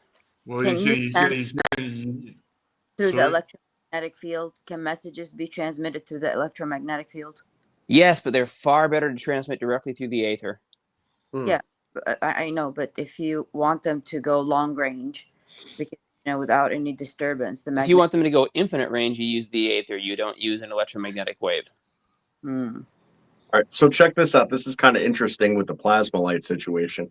When we interviewed Liz, who was the one with the past life recognition on the from Atlantis, without any sort of knowledge of the technology or even really any of the deep stuff that we discussed, she had described this whole lighting situation that was like present throughout the ancient world, where it was literally body conductive induced plasma light, more or less. It's how she kind of described it without saying the words. So, could be onto something there, right? Oh, very much. Crucial. But light. Maybe I should listen to that. Yeah, it's a really cool interview. If you want to give me a link for that, I will take the time to listen. I'm interested in all things alt energy that are actually doable directions that we can go. Light, like I was explaining before a couple of weeks ago, light, if you annihilate an electron and a positron, it's going to create a photon. But the photon, what it is an electron and a positron entangled. And when you entangle them, the energy is being converted into kinetic energy. I made a calculation. You may want to look them back in a few weeks ago. I know exactly where you're going with this, but proceed, and then I'll answer that question at the end. Yeah, so that's all a photon is. It's an entangled electron and positron that are together with some kinetic energy, but it has a mass, obviously, and photon has a mass, and you can then split the photon back into electron and positron, right? Using whatever technique. So let me point out something that could get me in a lot of trouble if I had ever signed an NDA or worked for government, which I have done neither of. So Here's the magical little secret that breaks physics in terms of energy production. At the Schwinger limit, we know that it requires 2 photons of 511 kiloelectron volts, equivalent photonic energy, to pump into that space in order to generate a positron, electron, particle, antiparticle pair. Now, when these things spontaneously pop out of the vacuum at the Schwinger limit, they require the input or loss of 1.022 mega electron volts of input photonic energy. Here's the great thing. Once those two particles are separated, each can flow through a circuit, but we're probably not going to use the positron, let's face it, because our wires are made of normal matter, which would immediately destroy that positron. Not quote unquote destroy, but it would recombine it, right? So we would be able to utilize it. However, we can use the electron, and so we can pass it through an electrical circuit once it's been generated and only cost us 1.022 MeV. Now, when the electron comes out of our circuit, we've already used its momentum, and it's now back down to its ground state of having no velocity at the end of the circuit. We can recombine it with our remaining positron that we haven't annihilated yet. And the great thing is when the positron and the electron come back together, they will start to spin together until each of them respectively reaches a differential of 0.65 c, or 0.65 times the velocity of light. And once they reach that, they can finally fall into each other and recombine. They have to reach that necessary energy level though before they do, and they won't just go straight together in a direct line of sight path and annihilate. They'll actually cycle around each other, circulate around each other, radiating off a huge amount of conventional electromagnetic energy, which contains the stress energy momentum of that recombination event. It can last quite a while. Like we're talking, millions of rotations that this stuff can radiate off extra electromagnetic energy before it recombines. Now, here's the funny thing. When the positron and the electron come back together, and they do finally kiss and close the yin-yang to its finest size, what happens? Well, when they reach that point, they cross the threshold, on the other side of the Schwinger limit, they give us back 100% of all the energy we put in. So everything that happened between when we took them out of the vacuum and when we put them back into the vacuum, 100% of all that was for free because they give us back exactly the same gamma photons that we took to make them.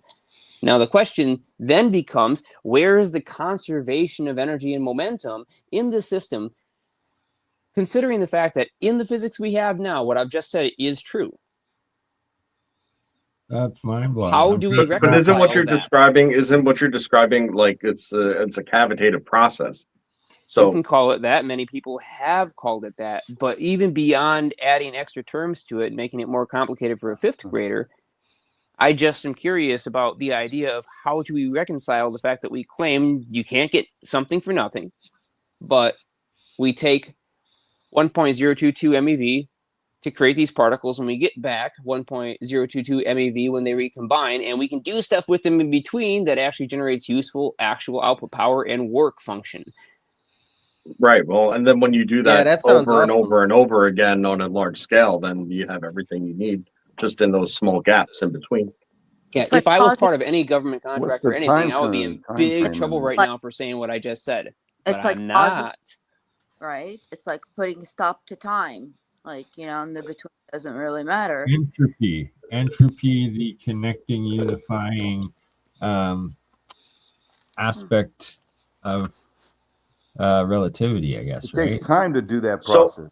So Jeremiah, let me ask you. So if in the case of your vacuum, if you were just to assume that the vacuum were just analogous to a pressure differential, right? And then you were to use a medium of reaction that when it collapses and gives the energy back, that it causes a secondary reaction of the medium of the pressure differential Oh boy, to he's then getting it. to then hold it open. Then it becomes a sustained reaction of collapsing and expansion in full blown cavitation. If I could shake your hand right now, I would, because you just nailed it. Yeah, well, Network look, I'm a lot of things. I'm a dumb fuck, but Clearly I not. do my own We're thing. all geniuses here. We're just sometimes I we just do are my on own the thinking. spectrum a little bit. I'm a little spectrum. Who's not spectrum? Joe, right? you're not dumb at No, all. no, physics, I'm really talking not to on the anybody not on the spectrum either. spectrum. I'm just me, man. Yeah, I say bogus you ain't on the spectrum when we're spectrum. cosmonauts. When our conscious is not with us, it's in outer space retrieving it. That's when I say spectrum. We're on Well, the again, what Tesla rainbow says that's is not my pink. mind is only a receiver. All knowledge in the universe comes from a cosmic core, and though I've not penetrated into the depths of that core, I know that it exists. And with that base premise, talk about humility, right? The man Yeah. says, when asked what it's like to be smarter than Einstein, he says, I'm not, I'm just listening better. Einstein was What's not, that female friend of Einstein's that said that symmetry is not how the universe works? It's asymmetry. Yeah. Well, actually, we just kind of talked about some of the stuff on Old Man Bill's today when we were talking about laminar flow and turbulence and the relationship between the two of them and how those interaction patterns. So, I mean, there's always a degree of chaos that plays a role in it. Yeah, but anyways, Einstein was not. Well, I'm not the Einstein hater. I don't care. He got some things right, some things wrong, but he plagiarized a lot of stuff too, and his first wife helped him a lot, and Minkowski, and so on. So he's Yeah, not. we don't have to hate him, Phil, to call him out on his bullshit and call out the fact that he did steal a lot of his most brilliant works. Yeah, I know, but every time I say, Einstein was not right, people say, "Oh, you're a Einstein hater," but that's why I want to say that ahead. And the other thing is, in 1905 and 1915, and before 1940, you could publish anything you wanted.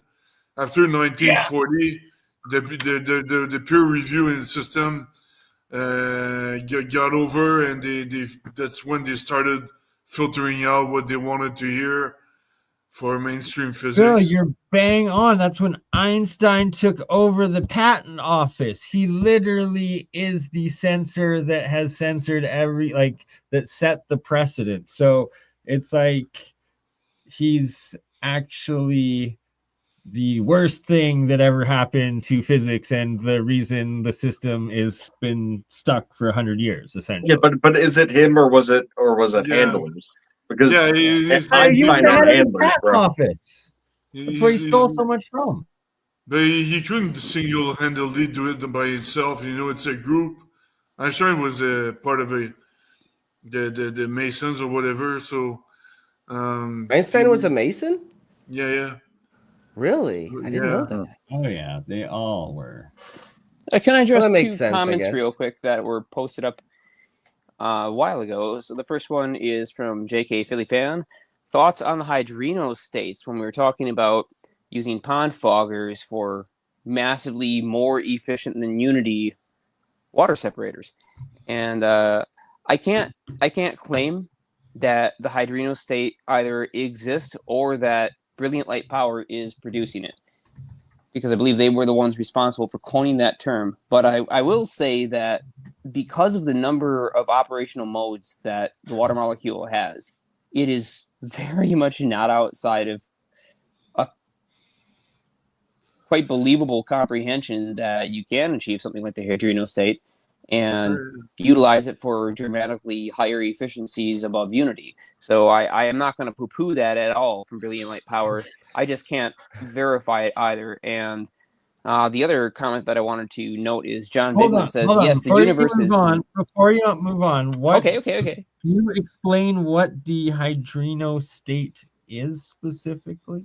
Brilliant Light Power claims that the hydrino state is a state of energy that water can be put into where it is actually dropped below its normal ground state, and as a result can then absorb thermal energy from the environment or steal it, and so you end up getting more energy out of it once it goes through that transition and steals its energy, because on the output side of that, created that a you're few getting... times. It's freaking wild. It's like it'll be minus 35 outside, and it will still be liquid, and then it's like you'll get the reaction, and then it's like it'll just snap all at once. And Yeah, then, it's like a cascading freeze. Boy, you would have yeah. loved Kellynet back in the day because that was all, all this stuff was being done by people then. But absolutely, I think there's a lot to it. And as I said, I've not been able to either prove or disprove brilliant light power, but I do know that what they're working with is founded on a huge amount of history from other people who knew what they were doing and had successfully achieved this kind of stuff before. So it's not beyond the scope of possibility that they've actually done what they're claiming. So the other comment is from John Bigman, and he says the universe is not symmetrical, referring to this idea of being able to steal energy from virtual particles of the quantum vacuum. And he's exactly right about that. The universe is not symmetrical, and the question I've always asked is, where is the other side of that asymmetry, and why is it not symmetrical? Could it be something as wild out there as consciousness itself? The very core concept That's a good question. is containing the rest of that energy. That's if it were not symmetrical, nothing would move. The Everything. universe yes, is much. symmetry is the heat depth of the universe, entropy winning. Yeah, no, it's definitely overall, it's not discoverable like the way that we're looking for. We're just not looking for the symmetry in the right way. It could ultimately be, upper dimensional symmetry. Temporal symmetry is one of those concepts. If we had temporal symmetry, all of a sudden, all these things like time crystals become a lot more sensical and start to plug in. But there are so many different types of symmetry that aren't currently part of the base level of thermodynamics that's currently being utilized. See, thermodynamics doesn't prevent the idea of time symmetry. None of the laws do. And so conservation of energy and conservation of momentum aren't necessarily being violated here. But what I will say is that if you read the Wikipedia definition of what conservation of energy and momentum are, they do require two constituents to be true. I don't agree with the Wikipedia definition of anything, Jeremiah. I am sorry. I do agree with some definitions of simpler things, but in this particular case, it's clearly wrong because the Wikipedia definition says that these rules only apply to quote-unquote closed systems. Now the whole thing with the symmetry, though, I find it like trying to gauge symmetry of a house based on being closed into one room of the house, or a self-replicating system. I think that, so where I think the that the symmetry Planck scale breaks has a lot is to do with it. at the Schwinger limit, at the Casimir effect size, when it breaks down into that smaller sub-particle. There's no sub-particle. You're just folding into a different dimension and different symmetry at that point. Okay, symmetry is the cycling of the energy. Like we have a constant, which is the rotation of the Earth. Okay, so something is cycling, keeping that whole planet, rotating. So the symmetry is that being cycled and being pumped with the solar rays. It gives it, so like we depend on that. And so, there is a symmetry, but it's not like a mirror symmetry, Yeah. Right? The end result is the rotation. So there has to be something that is, for every action, there's a reaction, right? So whatever it's getting in, it's, it's the rotation method. The way I understand it, you're bang on, Lulu. It's that there's one portion where the symmetry breaks and it like inverts, and it's like the yin yang as you go to infinite maximum and infinite minimum, and that's where they have yet. That's where the issue still lies, right? I mean, like a really good example of that is in Sean's coils, right? When you look at Sean's coils and the plasmatic discharge. Sorry, I can't tell if I'm cutting anybody off or not because everybody's going in and out. Yeah. No. You're good, Joe. I'm freezing up. Oh yeah. I was just saying, like in Sean's coils when he does the plasma demonstrations with his geometric Tesla coils, those particular discharges, they have a flow pattern and a symmetry to them where you'll have hot spots and cold spots. and it's visible throughout it. And depending on what the geometry of the particular coil is and its input, it really determines what those flow patterns that you can identify are. But they're just omnipresent. They're always there. It's and it's really apparent because you get these black voids right next to real hot spots, and then directly opposite that, you get a nice hot spot. So it's almost completely mirrored. And I showed a video on Old Man Builds today of two flames coming into each other in laminar flow and then breaking out into turbulence, where they remain completely separate of one another. Okay, with a total line of interaction that kept them completely separate from one another the whole time.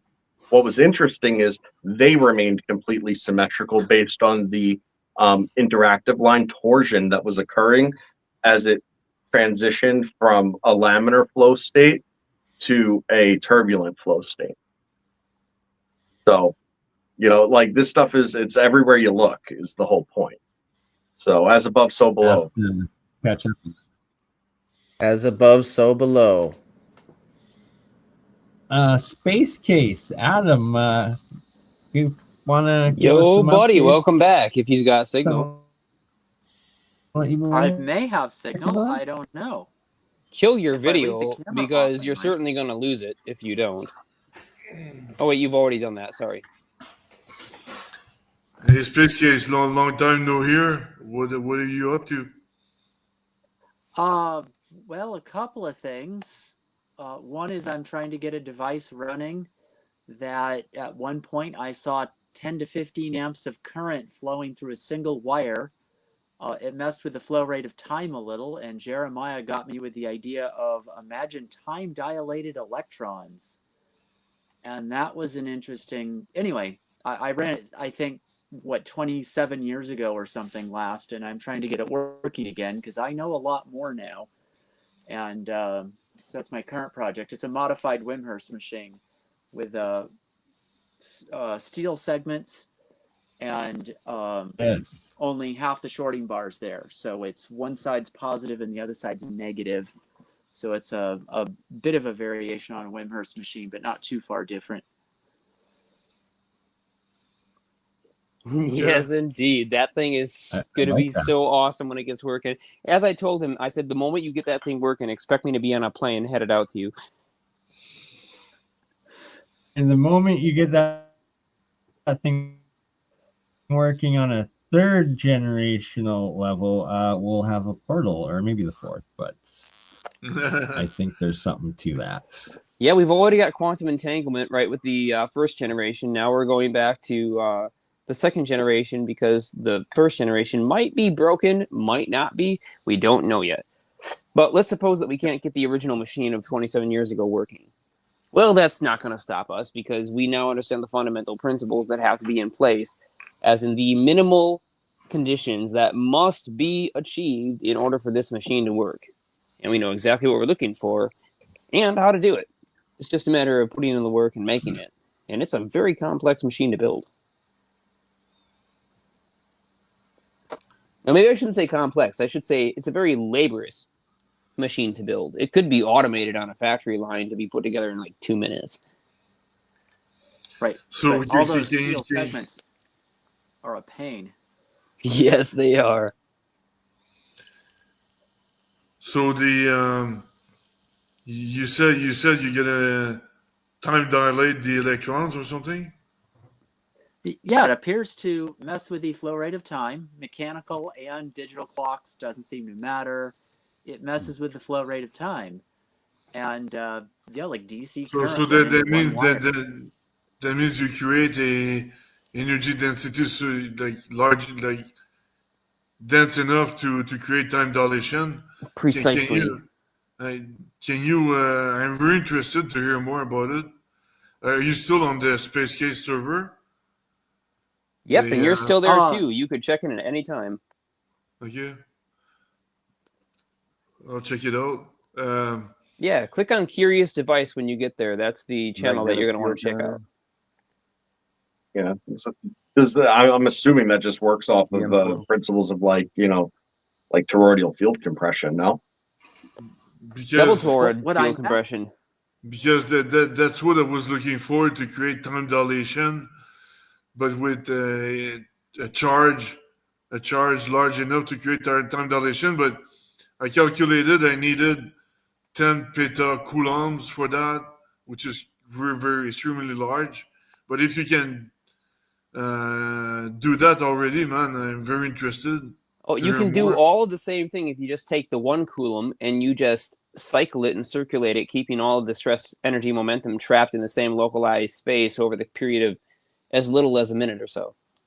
Actually, I would ask you, how long did it take for the machine to ramp up the very first time that it did the thing? You know, I'm not sure. Certainly less than a couple of hours, but I really didn't notice until it started doing these weird things, and I'm like, what the heck? So let's So think about the it was. energy input. It draws 300 watts nominally, I right? probably that's on high. It probably was no more than 50 watts in. But 50 watts over 3 hours, that's a decent amount of energy to pour in. Now, if you had all the energy trapped and it was the instantaneous energy of 1 cycle, let's say, we're talking about a significant amount of localized stress. And here's the thing, because it's a nonlinear equation, Phil, you may not need that petawatts of energy, because keep in mind that every watt that you add is going to change the amount of energy that you need on the next watt that you add. So you'll need less and less and less as you go in. Is Yeah, it like a man, radiation spike, like a You radiation saturate the coil and you're done. where it imprints, and then whenever any energy, like it slowly decays, but it always leaves a marker. I mean, Yeah, in this case, it neither decays nor dissipates. That's why it's able to do what it's able to do so quickly.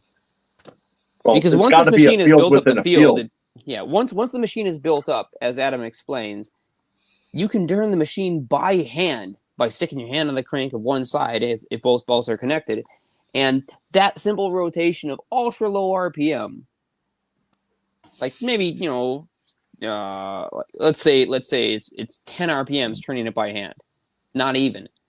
You can make it do the thing once the field is established. Yep. because you know what time dilation means. That's actually it's very important, because if you can time dilate, if you can create a shockwave of time dilation, you can alter the projectiles coming at you. You can deflect them. So it's very valuable for the U.S. military, whether you like them or not. But there's a lot of money to be made right there. Yeah, I don't like them at all, and I wouldn't sell this to any of them. Enough for I wouldn't anything. sell it. I have a hunch No, that but they already have that shit figured out. it's for defense. It's I want to defense. say though, Pretty I sure love our Jack soldiers and I love our Sarfati veterans. actually put that forward about a year ago on Alien Scientist channel. I absolutely I love wouldn't sell the it. people in our U.S. military. I just do not at all trust, as far as I can kick a pebble, the military-industrial complex. Mm-hmm. Exactly. But I have no problem with the people in it.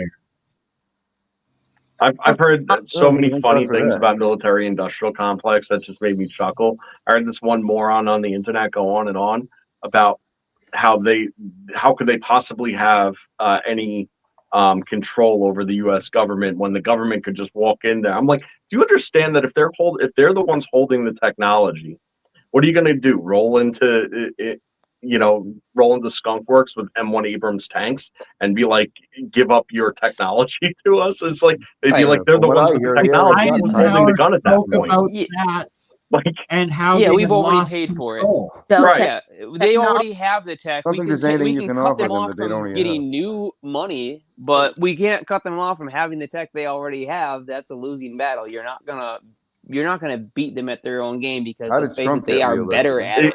Exactly, but that creates like a state of duress for the government at that point too, because there could be more to it than we know. 100%. Not even POTUS is privy to what's going on there. Yep, there you go.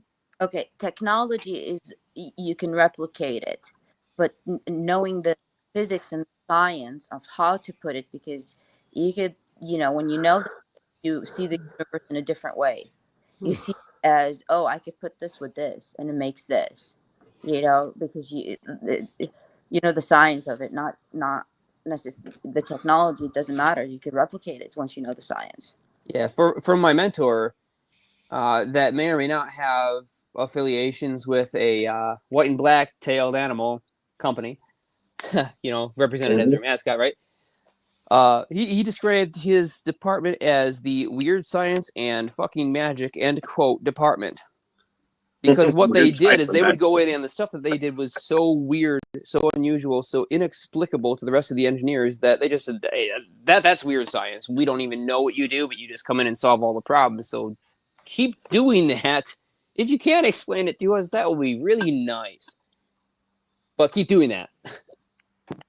Yeah, well, you know, that could be Pandora's box. That's a whole nother side of the conversation, I suppose. You know, Well, it's a huge part from my understand. history, anyways, because that's the guy. You know, that's one of my 7 mentors who taught me this stuff. Yeah, that's awesome. Though. What people need to understand is that this magic has always existed. It's technology, and it's being hidden from us by ourselves or a faction of ourselves. Yep. Yeah. Which is guys, why I I'm plan on waiting giving all on- of it away.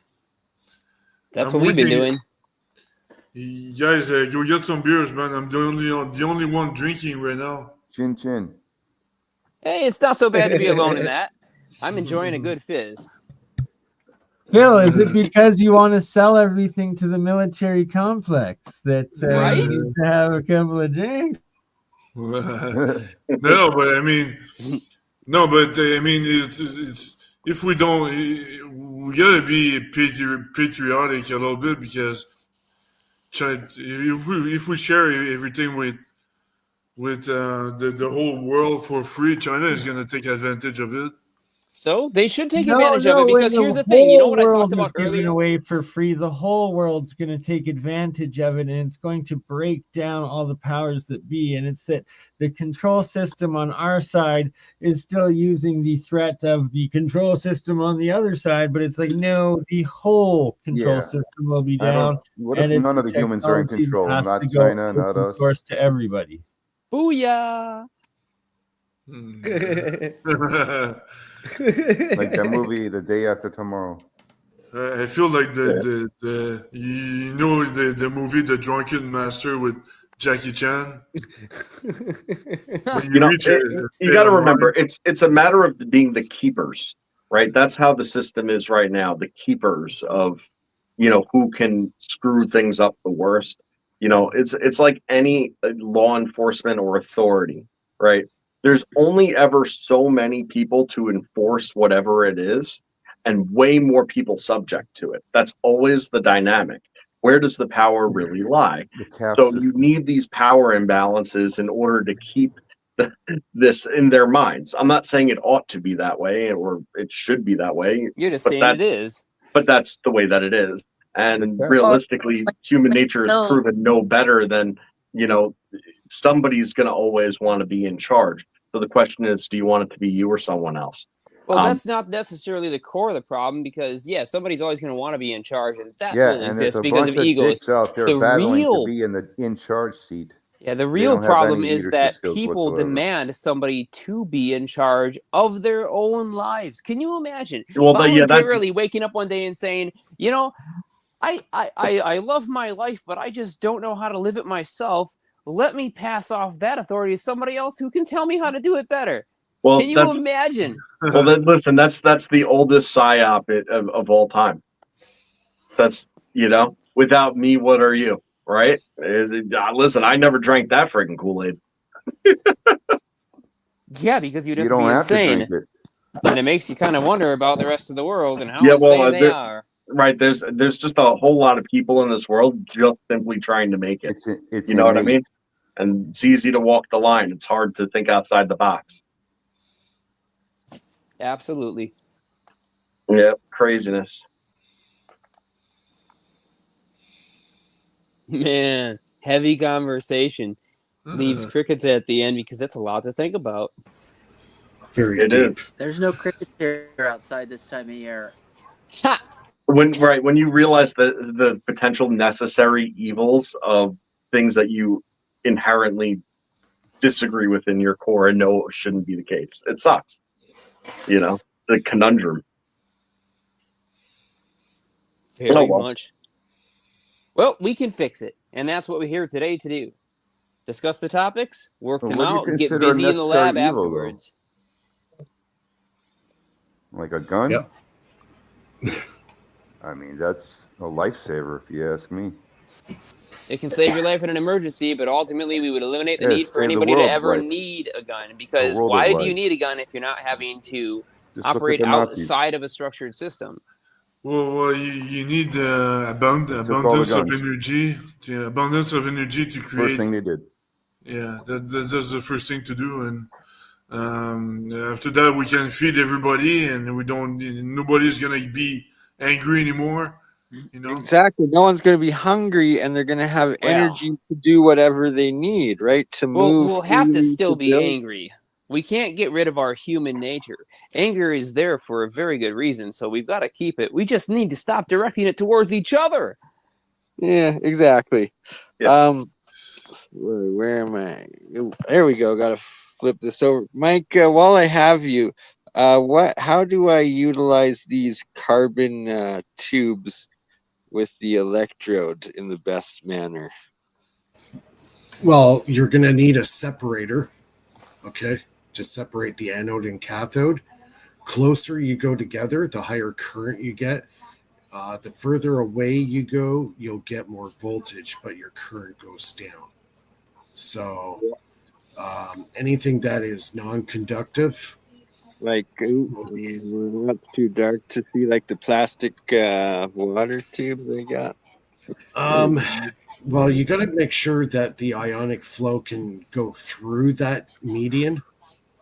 Is he talking about your carbon magnesium power cell converter? Yeah. Okay, can I mention something about that? BurnEye, if you're trying to design a more efficient power cell than what Mike's already done and what I've replicated his work of, then consider where the potential and the current is coming from. So the current comes from the total surface area of both strips. Okay, so I'm gonna want like copper piping with the carbon. No, you need no. Let me just explain. Sorry, just give me a minute here to kind of get through this. So you have two things. You have the total surface area of the strip surface, which is one electrode, to the carbon surface, which is the other electrode. Then you have the gaps between the strips.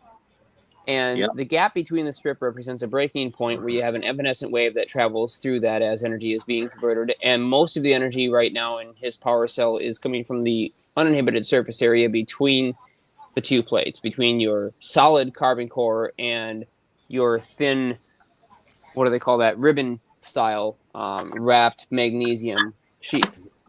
If you decrease the magnesium sheath to a square conductor, or flat conductor, so that basically you have a really minimal width of that conductor, and then the spacing between the conductors is approximately equal to the width of the conductor, then if you farther that to then space the conductors and their width, which is the same, to an equal distance away from the carbon rod, you can generate a standing wave resonance mode between the two systems, and now you can do something more than just extract the DC power output, which is the information I needed to hear. Right. That's mainly where the battery is functioning right now. It's purely electrolytic for the most part.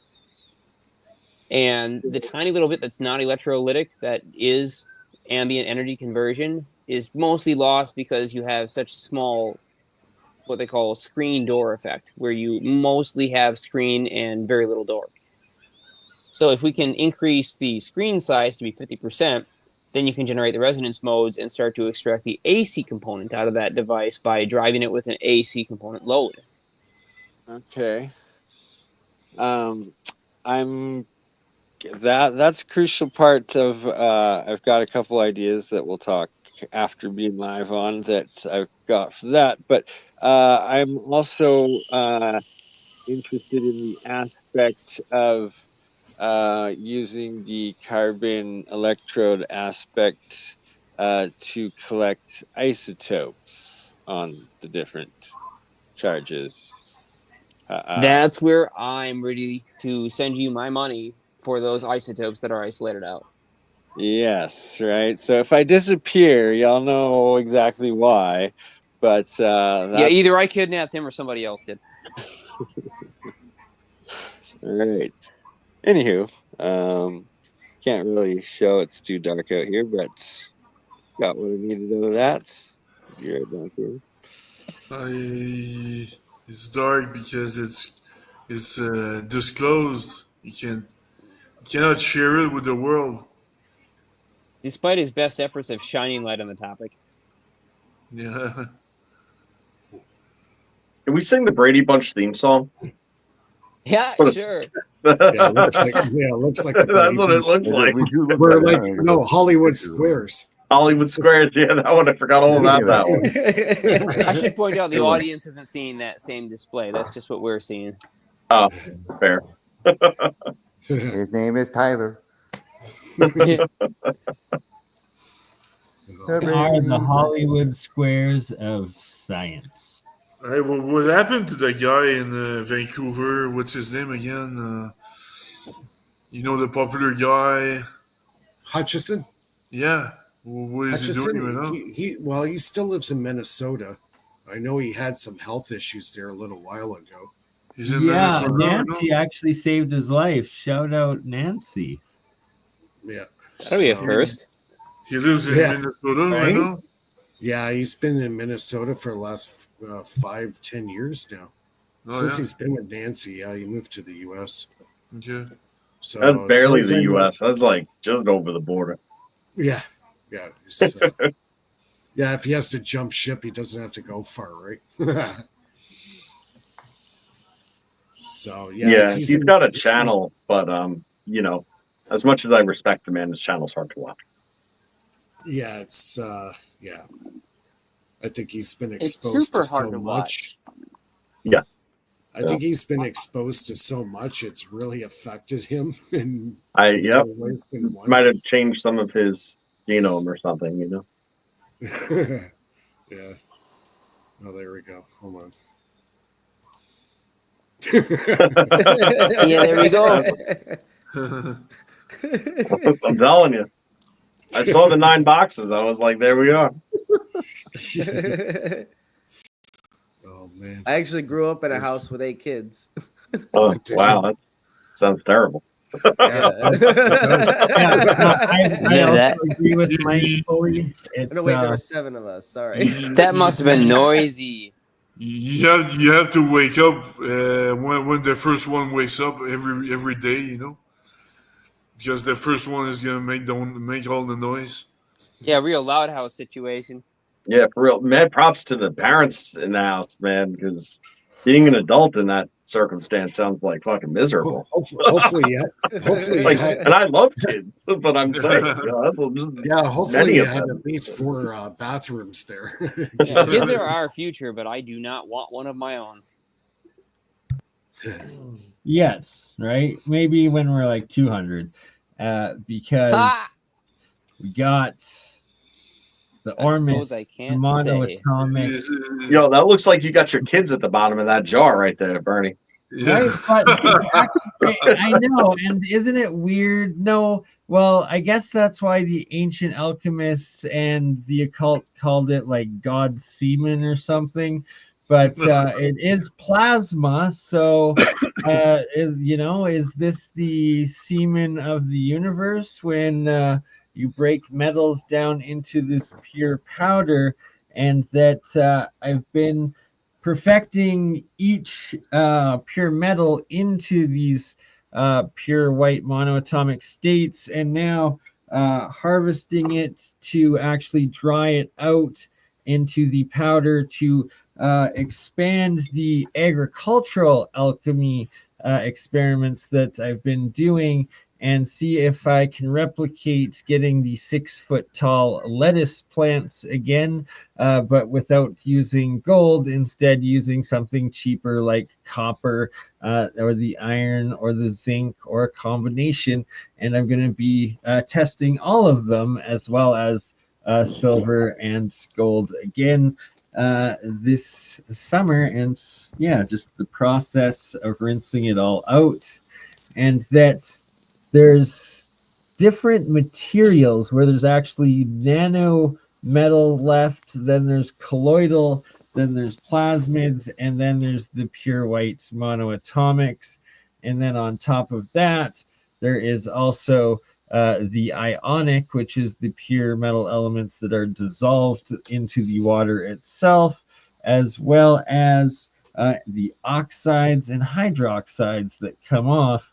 So there's just a plethora of potential nano metamaterial material science production going on in very simple electrolysis with a very small amount of electrical energy. A lot of time, not even needing an actual electrical input, just the charge flow direction engineered into its system. And that's kind of how nature works in electro. Yeah, that stuff would make the most epic friggin' organite like aggregates, man. Oh, exactly. Well, Joe, Yeah. we got to do that. I've been meaning If you to get start enough, man. for years. Do you have a UV light that you could put it under? I somewhere my main one's burnt out a few months ago, but I will find my UV light. It'd be interesting to see what it looks like under the UV light. Maybe shake it up a little bit. It doesn't glow under the UV. Yeah, light. most Interesting. don't. Does it? Well, there's Yeah, actually that's a couple of non-fluorescent. types. There's the yellow state that glows and the green state that glows, but every other color, including the white and the purple, does not. Interesting. It is curious that through its transition, it generates phosphorescence at some points. Oh, Right? just like But- without a UV but- light, it'll generate no. phosphorus? No, phosphorescence, which means that if you stimulate it with one Phosphorescence. photonic Oh, wavelength, sorry. I it'll thought you said convert it. phosphorus. Going back to the electron shell, and when it moves, that you get a photon emitted. That if you have a mass reaction into that, that could explain where and how and when that happens. It's true. Yeah, through its phase shifts. Yeah. Weird interesting space stuff, stuff. Well, What's your yield and your time to make something like that? I've got it down to within minutes and large amounts, and that it's like it seems mass per mass. I'm not going to say weight per weight, but it's tough to even say volume for volume because it's so much less dense. It expands out, but it seems like weight.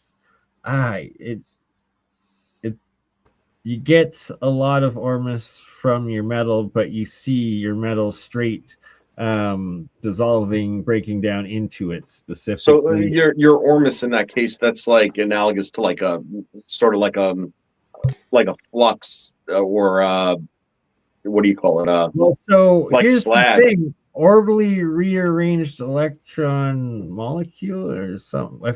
I gotta look up the exact acronym, but the point being the nuclear or polarized spin or whatever the heck it is, the Ormus is essentially, this monoatomic is in that perfect base coherent neutral state. Oh, okay. Right, and yeah. that- ORME, ORME, small s, is orbitally rearranged monoatomic elements. Oh, that so okay. So it's electron your shell. it's your monoatomic in the suspension. Yeah, well, it's explaining the electron shell and the broken down covalent bonds and its neutrality. And then when you have a diatomic, when it's oxygen, then you have magnetic, and it's, I believe, like negative charged, and then hydrogen is the electric and the positive. Okay, let me restructure where I was trying to go with this. What happens to your impurities and your byproducts? They should go to the bottom. Oh, they neutralize Exactly. and go, and they're able to be flushed out. Yeah, they do sink right to the bottom, like Mike just said. Okay. You take the top surface water out.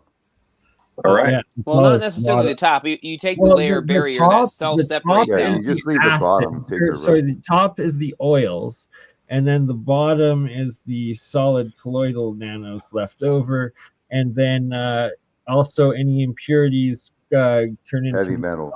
dissolved state into the water, and then when you flush the water with distilled water several times, then you're diluting and getting all of the remaining impurities out. Yeah, Gotcha, the concerns okay. aren't all that dissimilar from the way that you have to make moonshine. Mhm. And you have, at the beginning of moonshine production, you get your what do they call that? So Your you've mash? got your ethanol, your methanol. So you get Yep. methanol first. Methanol will cause you to go blind and cause severe bodily damage. Mhm. And that happens between about 100 and 100 and, or excuse me, 140 and 160 degrees Celsius. Now you go up to about 100. Sorry, no, that's Fahrenheit. Yeah, that is Fahrenheit. Yeah, 140 to 160 degrees Fahrenheit to get your methanol out. You got to get rid of that first, what they call the head of your distillation process. Then between 160 and about 190, you're getting mostly just your pure ethanol. So in refinement processes, that's what we use to burn in our vehicles. And when you go to the gas pump and you pay an extra fee in order to get 10% garbage fuel added to your gasoline, that's ethanol. That's the process that they make it by. And then after ethanol, you start to get water vapors and the other heavier alcohols. So those are pretty much useful. Anything above or below that region is useless. But in BurnEye's case, you can actually see what those regions are. Just like a fractional distillation column, you can actually see them self-separate out into organizing layers that they do all of their very own. Even if you leave them just sitting and you don't put any more electrical charge into it, they'll self-separate out into layers because they still have that charge inside of them contained within the colloidal state suspended particles. Right, so it's like a crystal reformation process, just not bound. Right, so you just got to suck out the parts that you want and leave the rest behind. Gotcha. Exactly how Yeah, no, that makes sense. By the way, they sell ethanol-free gas by me. But by the way, to go back to the electrolysis thing and the sound resonance or vibration you were talking about earlier, why don't you use ice instead of water and convert it directly into gas? Because ice, sublimation. yeah, And yes, exactly. I do some of that. Sublimation is when you go done from a solid experiments into a with gas. This is a liquid into a gas, Yeah. so that's No, still no, evaporation. but I've done the solid when it's frozen in the middle of winter. So also straight into gas with the small amounts of voltage too. It's I hate to quite disappoint, but interesting. even in that case of what you looked at as sublimation, it was still going into a liquid state just at the surface of the electrode. You're right. So Yeah, you're right. So something like the sun distillation or exposure. that would be It it. would- Yeah, what Hudson originally claimed when he placed that sample into the bright sunlight and it absorbed those photons, at some point it would quote unquote flash over and completely eliminate itself. It would just disappear in a bright flash, producing photons and a electromagnetic radiative emission, and then the material was gone. That's very fascinating. You know, the Challenger, I Yeah. believe it went into a different field based on this theory. I would like to see how you put that together in your mind initially, because I'm kind of curious on how the Challenger relates to monoatomics and arms. Yeah, I was trying to get to that one too. Are you still on sublimation? Because it's space-time dilation, it's trapping time. You understand? Interesting. So Plasma? you're suggesting Well, this that state of matter. his simple process, even at extremely low energies, is somehow affecting the refractive index and producing these warp field effects. I Is that actually right? get what you're saying. Like, wow, If that was the revolution. case, that would be pretty interesting. I have more for later, but you know. Oh. Lulu, she's a genius. Sometimes You pulled it out on him. She's She is. No, she answers before you ask your question, so she knows what you're gonna ask. She's an oracle, exactly. Straight wisdom. She is an oracle. I've never thought of her that way, but she absolutely is. No, guys, I'm a seeker, and if it's Mm. you know click together, it a lot. Like, you guys, Lulu, if I may ask you to stop messing with whatever the heck you're playing with right now, because the audio of nothing. what that noise is completely overtakes the sound of your voice. I'm not messing with anything. Oh, somebody was playing with something. Who was that? That's Mikey. Sorry, Chip sorry, it man. was my the chips. Sorry. That's always Mike. Mike's always Damn it, Mike! By the end. Cookies or something. I don't I know. was gonna say that shit legitimately sounds like an excuse when you're not trying to talk to somebody on the phone. What was that? We're breaking up in the Challenger right now. My Mike got paid by the CIA to interfere with the communication. With his own show. Oh, my electricity like flickered twice during the show. So yeah, somebody. Yes. Question for the panel. If light is the only constant thing, is time not also constant? No, because the light can still be present but shifts frequency. Yeah, that part I understand, but what happens to time? I mean, like it can move around. The same thing that time does to light. Time It shifts the frequency. changes when space and different density, like on different planets, time's completely different. Correct? I didn't hear what you said there. On different planets, time is different, like moving at different rates, right? Like, Exactly. Imagine time as a field force. Model time as a field force. If you subject yourself to the frequency of that planet, I can understand that. I'm just checking on you. Adam, please go on with this because you have probably the best understanding with experimenting and having results of time dilation. Right. So, when I ran across Wilbert Smith, he has probably the best explanation I've seen of it. And imagine, like he starts out with dimensional analysis. I wouldn't even go that far. He says like length. Next 90 degrees is area. Next 90 degrees is volume. Next 90 degrees is movement. Typically, spin. That would be time. Say those ones again. I think that's exactly how I've written it down in my thing. Please repeat that. Okay, so first dimension you can look at literally would be length. You spin it around in your consciousness and you look at it. No matter which angle you put it at, it's still length. Second is going to be area. That's at 90 degrees to length. Yeah. Or a right and angle, I volume. should say. Right, and then your volume.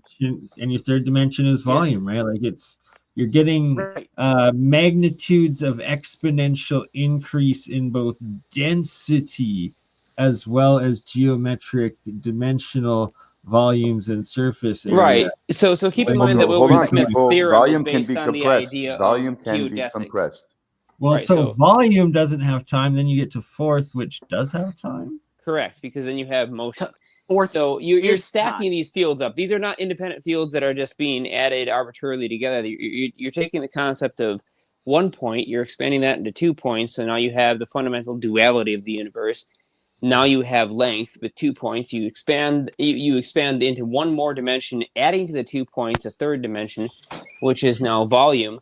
You expand the third dimension of volume into one more point by adding it, which then becomes motion within volume. Here's the thing, though. Gas is a first dimensional. Liquid is a second. No, it's not first dimensional. Third, and plasma is fourth. And when you truly wrap your head around what I just said.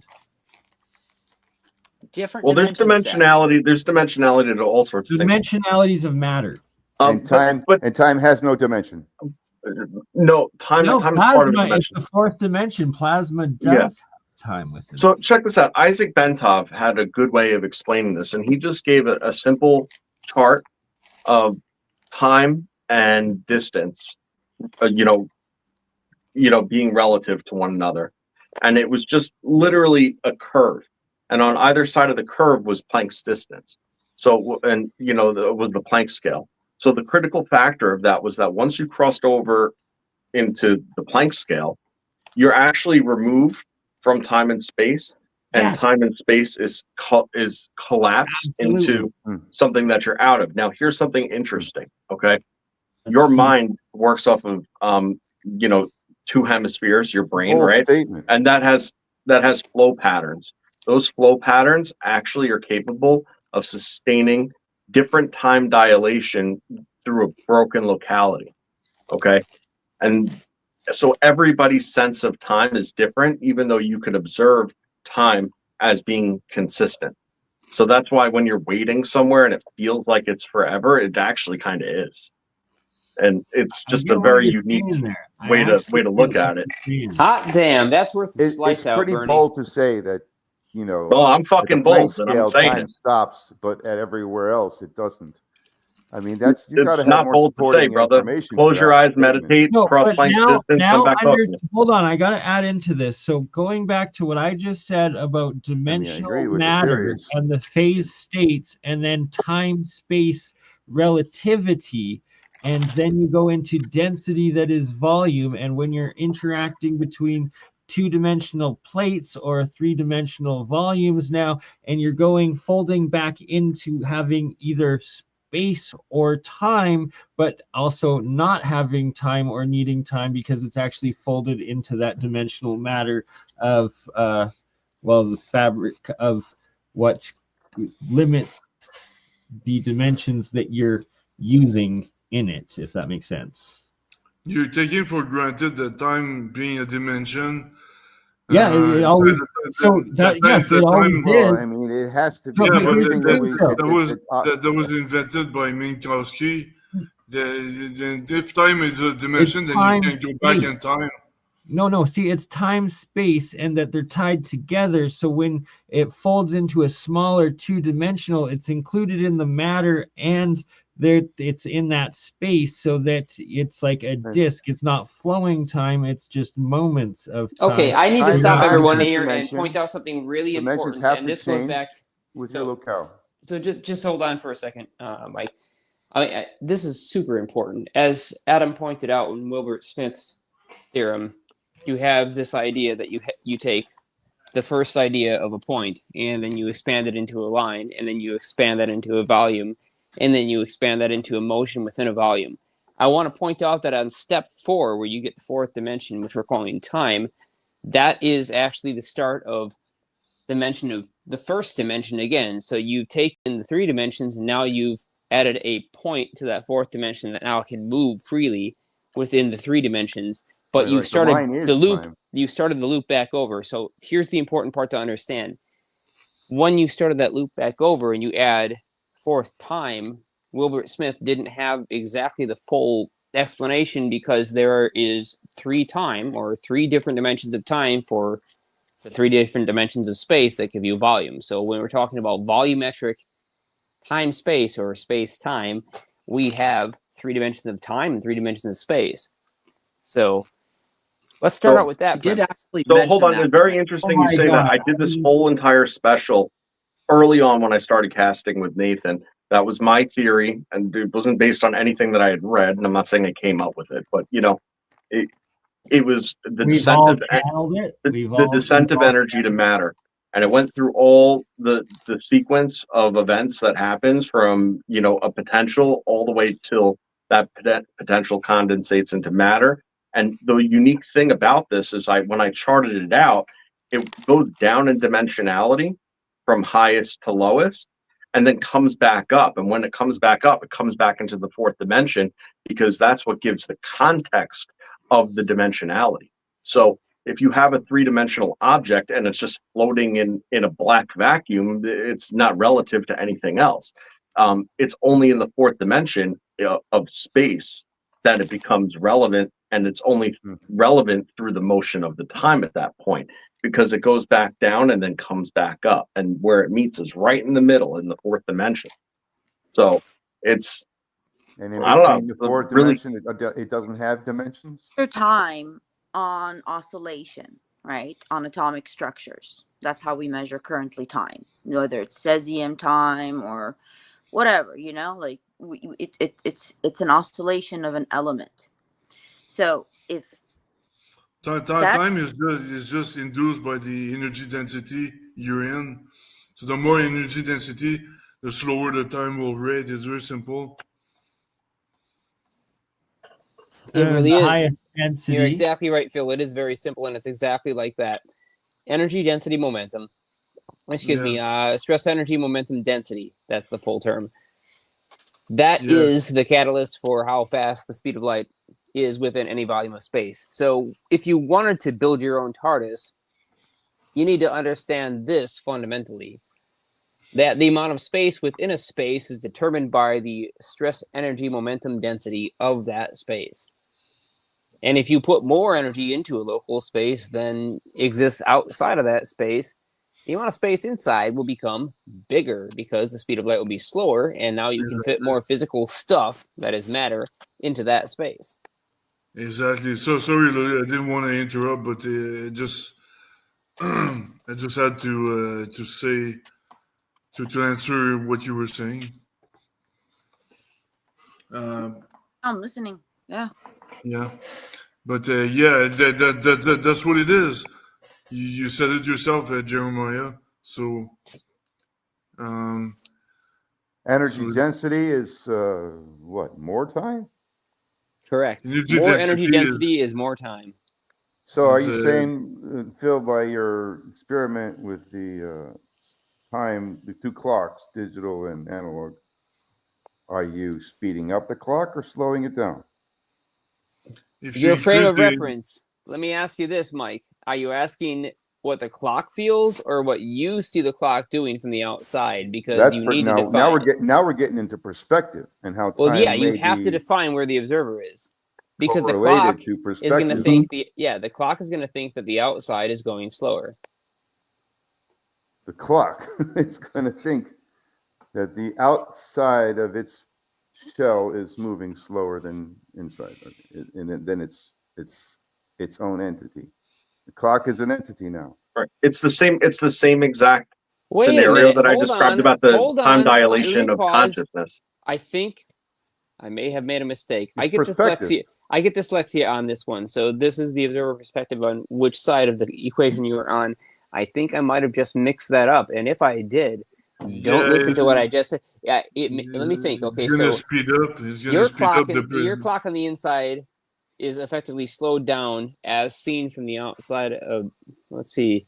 Yeah, so there's more space within the correlated space. to energy density of more density. Yeah, that means that whatever wavelength you say. Okay, so this I have to think of this in radiative functions in order to consider the energy density that you're adding to it by radiating a signal out. Off So the let's say top you of have my head, I'm thinking more energy density would block the time field and not as in slow it it would go down slower or faster. but just So would a block watch, it. if you're watching, if you place a watch inside of a high stress energy momentum density field, in your idea, does that watch tick slower from our point of view on the outside or faster?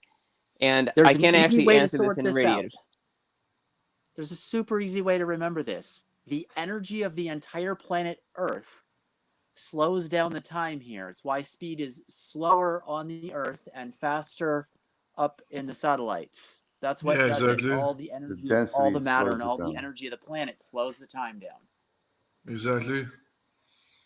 So the more dense the energy density is, the slower the clock rate will be. Yes. Through what means? Interference or no? The energy it's path density. length. It's a geodesic. Okay, so here's the thing. What you call a straight line, if you were to shine a laser beam from where you're standing right now to the wall, or where you're sitting right now to the wall, and you measure that length, right? It takes light a certain amount of time to exit your laser pointer, travel through the free space and the air, which slows it down because that energy momentum density of the air molecules and their constituent charged particles and their neutrons, which also have a magnetic moment, which affects both epsilon and mu of local space. All those things, the charged particles in motion and the neutrons with their magnetic moment that's constantly inverting, affect epsilon and mu. So they have a localized higher stress energy momentum density than the free space around them. And it's in fact the interaction of that high stress that causes them to develop functions like the strong and weak nuclear force. Quarks, because they assemble the individual particles of the nucleus, have this property of polarizing the space around them because they're rotational. And now we've discovered through the most advanced physics that we have today that over 99.9999 something percent of the mass of each individual subatomic particle making up the nucleus of an atom is in fact caused by the rotation of the quarks, not by their existence, because they weigh pretty much nothing on their own if they were stationary, if they could ever be stationary. But they can't be, and they never will be. So almost all the mass that we see of these subatomic particles comes from motion. And this motion is all relative. Right. So ultimately, go ahead, please. Can I jump in real fast here? I seen an article in the last week where they were able to freeze light, a photon. Yeah, the Italians.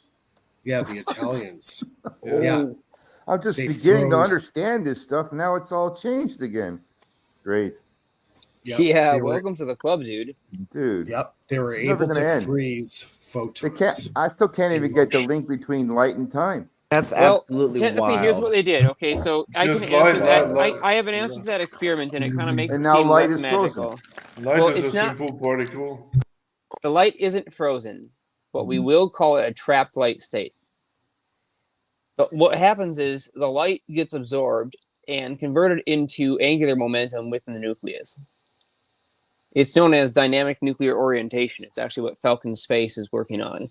And it's been done in many ways before, and you can make it happen naturally simply by having a chiral material which experiences two things simultaneously. One, a magnetic field, and two, a tangential electric field. Well, the chiral material undergoes motion through both fields. And boom, you just explained the magic of why my electrolysis setups are able to program nuclear spin orientation and make the pure monatomic. Huh, isn't that curious? Hey, fellas, on that note, I'm calling it a night. Thanks for having me on. I'll catch you later. Much love. Take it easy, and thanks for stopping by. Good night. Yeah, good night. Good night. Yeah, we're gonna square up here soon. We've almost done 3 hours. Could be a I would say this is the time to end the show. And I have one last comment on time. In this model, gravity would be the gradient of the time field. Yeah, finish your thoughts. Gravity is the gradient of the time field, he says. No, but gravity, but there's okay. The energy density. Two gravities. The energy density, you have the electric field, the magnetic field, the gravitomagnetic field, the gravitoelectric field. You have a lot of different flavors of energy, but it's all the same. It's all energy density, you know? Phil's comment gets a booyah from me. Way to nail it again. There's been several boom moments tonight. Today has been a really great show. I swear to you, if you do not slice this up, I'm going to. It's a great show tonight. Yeah. Great panel. Awesome show. I was kind of worried I wasn't going to have enough people log in tonight and join me on Good Friday. And then Bernie was like, "Are we streaming, Mike?" Hey, man. I guess something really special happens on Easter when you get the League of Extraordinary Inventors together. Exactly. It was a Good Friday indeed. Exactly. I feel like drinking more beer for the two. Cheers, man. Cheers. I'll toast you. I'll toast you. Cheers. I'll toast you a non-alcoholic carbonated drink. Exactly. Cheers. Yeah, we got water. We go live to air again next Friday night at 9:00 Eastern or 6:00 Pacific. I'd like to thank Chat. Chat was great. Lit it up really good tonight. Had a great panel, great conversation. Everybody enjoy your holidays, and we'll see everybody next Mike, week. before you end it, I just want to show one quick little thing that I found very interesting when I hooked up these carbon rods in the first electrolysis. Perfect. We've got today. 5 minutes. And Go, Birdie. it turns the water extremely blue. You I see that? really, really like the color of that. What's in it? Yeah. So we want to know what's in it.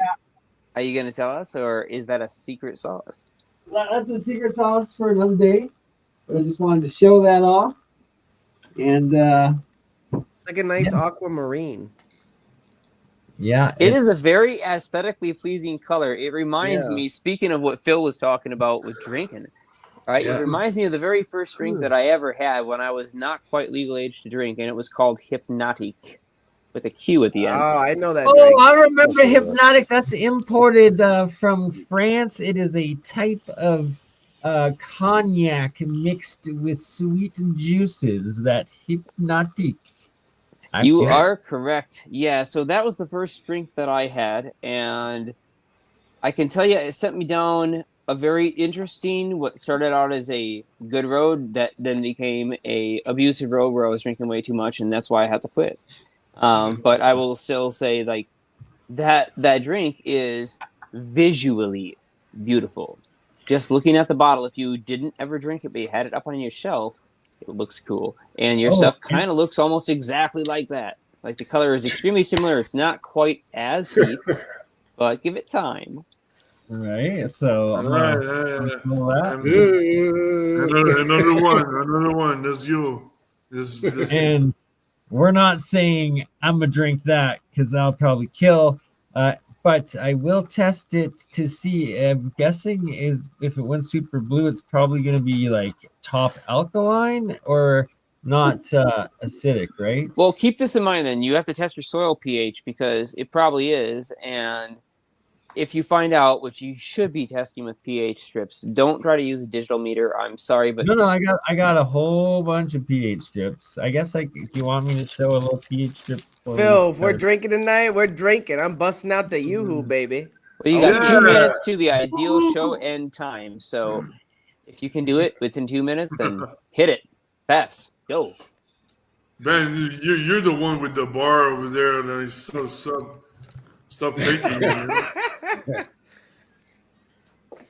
Benny's bar.